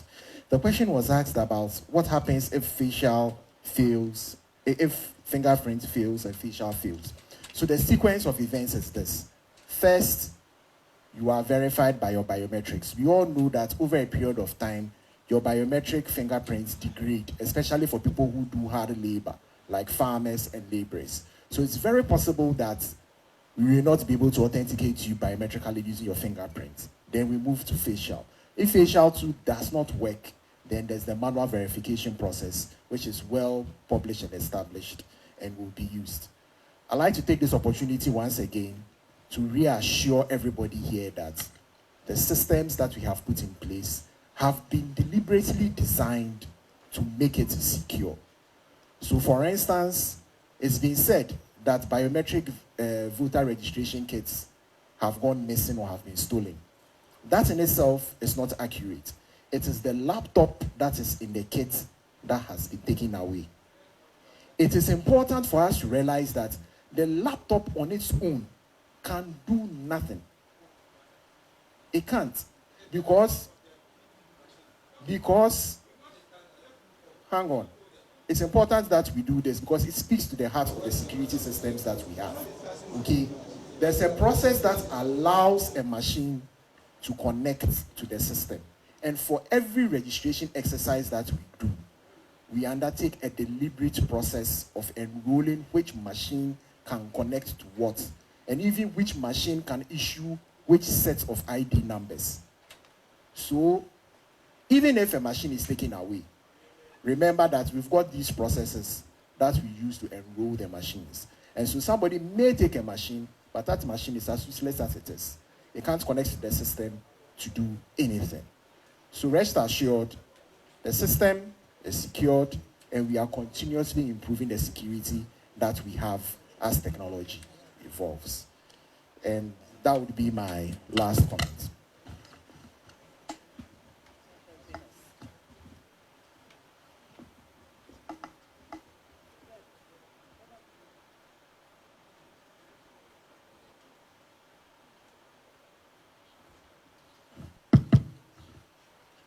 At this point, we'll give the floor to Madam Chair to give us the closing remarks.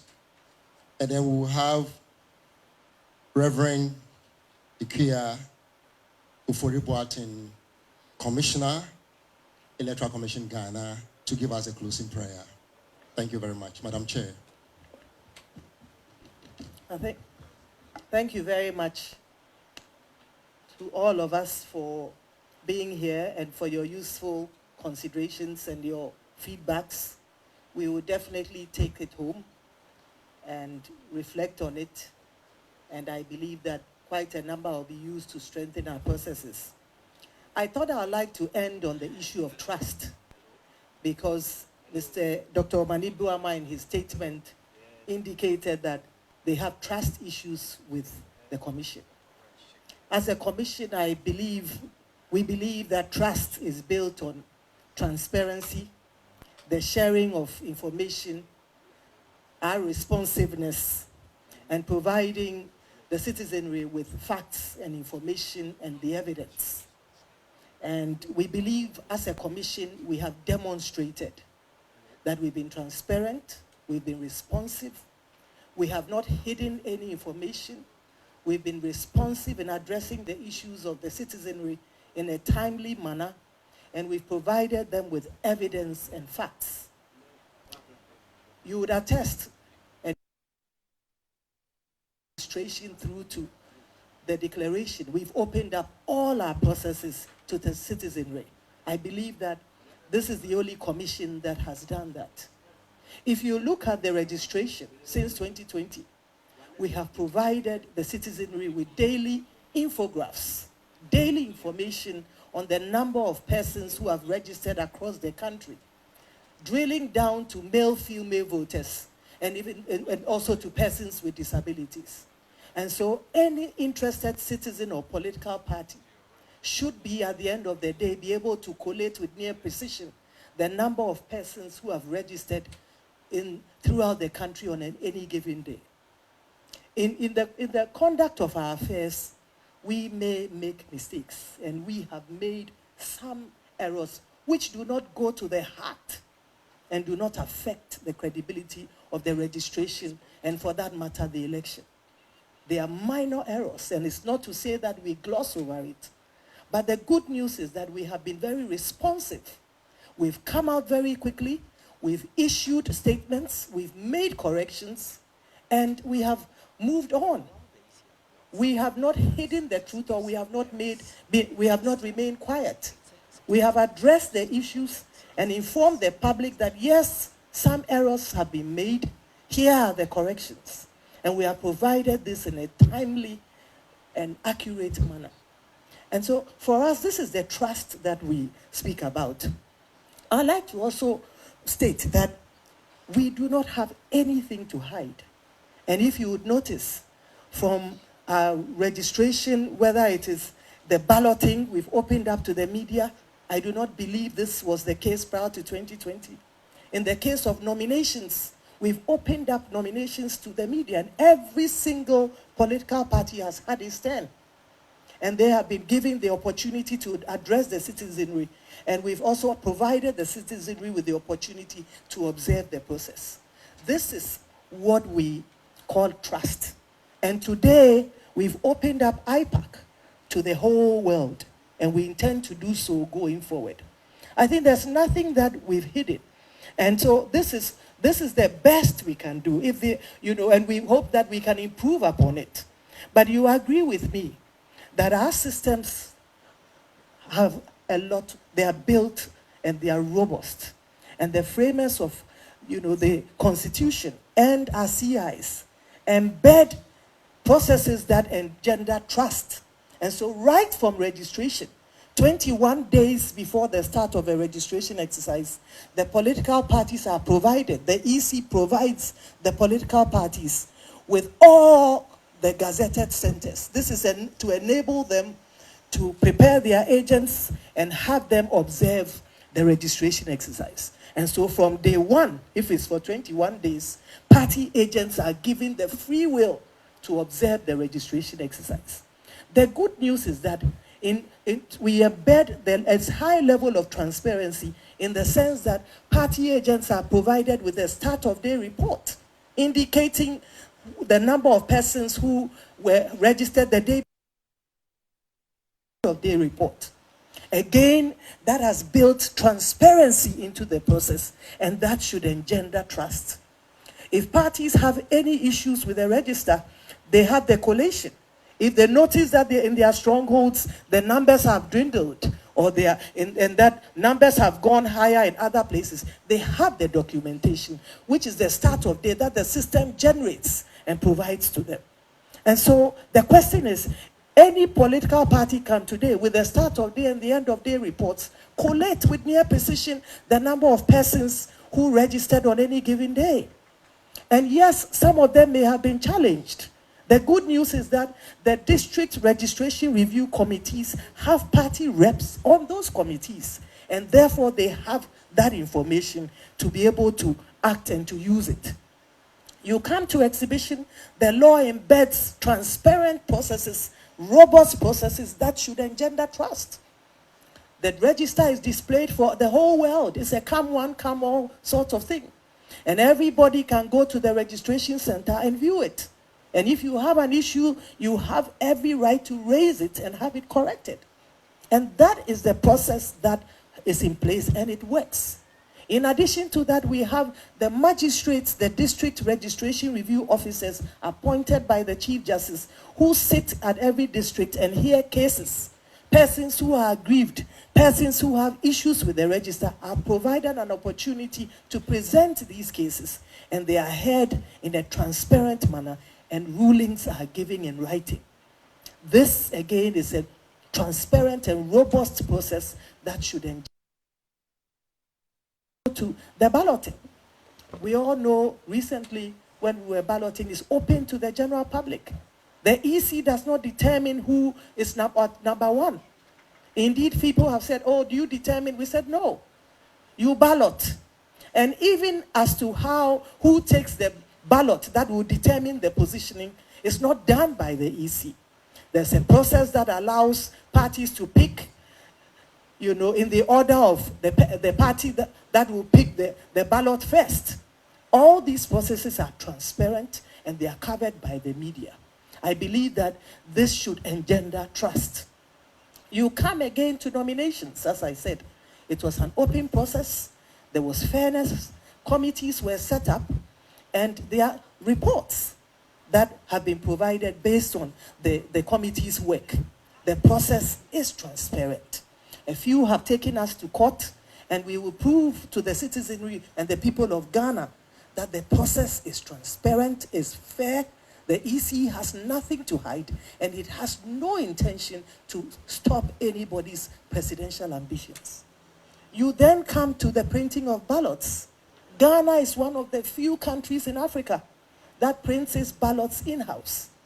We are enjoined by law to provide the parties with details of every single printing house that is going to print our ballots. And we do this. And so from day one to the end, in fact, in some cases, even after the election, the parties are within the printing houses. They are monitoring their ballots. We provide them with the serial numbers of the ballots so they know that there's a range for each region. And therefore, if you go to a region and there's a ballot that is out of the range, you should be able to raise questions. This is the transparency of the process. They remain in the printing houses 24/7 until the ballots are packaged. And to add to it, when the ballots are packaged, the Electoral Commission puts its seal on the ballot, and so do the parties. They then accompany the commission and the police to the police armories where the ballots are kept. And there also, the parties have their agents waiting to receive these ballots, and they remain there until election day. We know how it works on election day, that the ballot boxes are opened for all to see. Unlike countries in Africa where the voting is done inside in a building, ours is done in the full glare of the public, and any interested citizen can sit and observe the process from 7 a.m. to, is it 5 p.m., if they so wish. Prior to being at the Electoral Commission, I used to do that, to go and visit many polling stations, and nobody stopped us from standing decently and observing the process. And you could do that all day if you so wish. But we know that the way it is done, the ballot boxes are open for all to see before the start of the registration. And at the end of the process, in the full glare of the public and the agents of the parties who are present, the ballots are poured onto the table, they are separated and sorted out, and they are counted in the full glare of the public and the party agents. They have a right to demand a recount twice. And if they are satisfied with it, they append their signatures. Where they are not satisfied, they state the reasons for their dissatisfaction. We then go to the constituency collation centers, and the same process happens there. We go to the regional collation centers, the same process happens there. All of these collation centers have the agents of the party who verify the processes, who inspect and make sure that everything is accurate, and who append their signatures. Of course,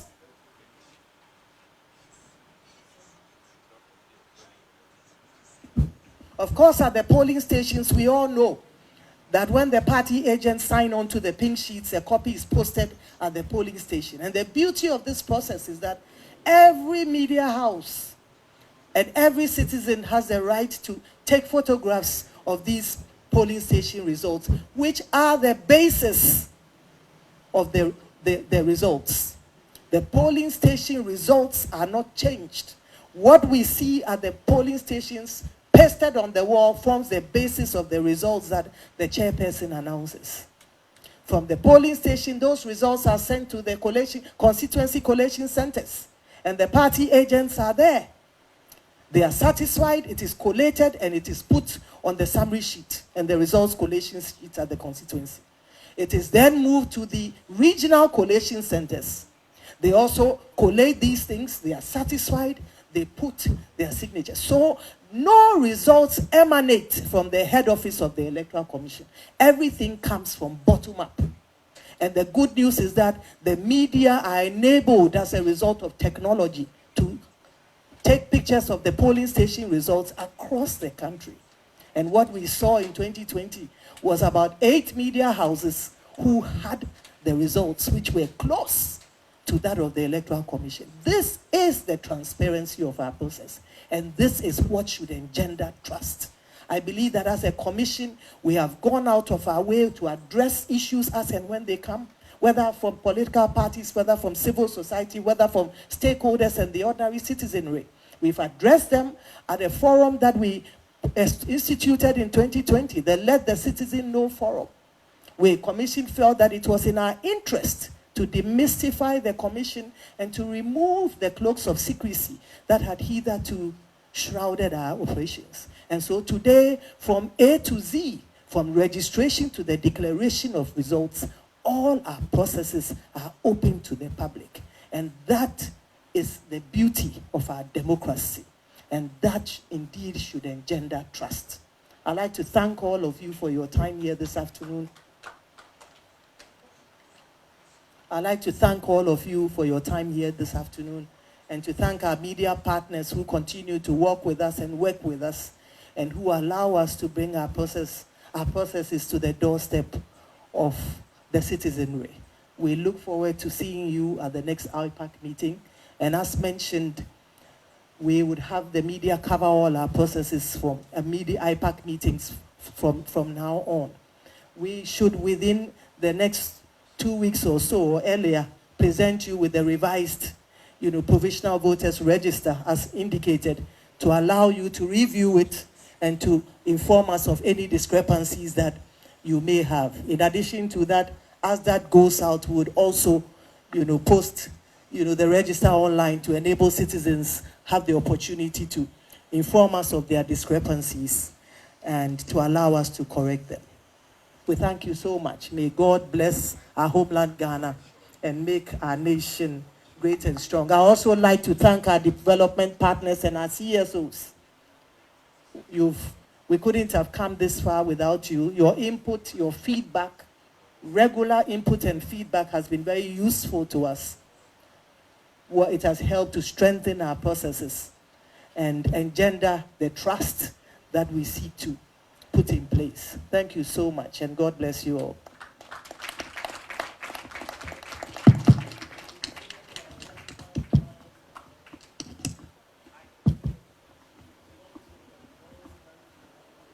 We'll now share a word of prayer from the Commissioner, Reverend Ofori Ikuya Ofori Boateng.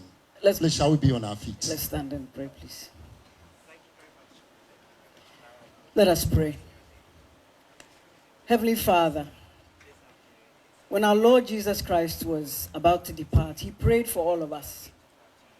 His prayer was not that we should be healthy, not that we shouldn't die, not that we should win elections, but that we should be one. Our prayer, Lord, is that you pour out your spirit of unity upon us as political parties, as citizens, as all the roles that we play. Let us be one, Heavenly Father. Pour out your Holy Spirit on us, that anything that causes disunity in us will be removed. We thank you, Father, that you have heard and answered our prayer. And now the Lord bless you and keep you. The Lord make his face to shine upon you and be gracious unto you. The Lord lift up the light of his countenance upon you and give you his peace. And the blessing of God the Father, Son, and Holy Spirit be with all of us, remain with us, guide us, protect us, today and forevermore. Amen.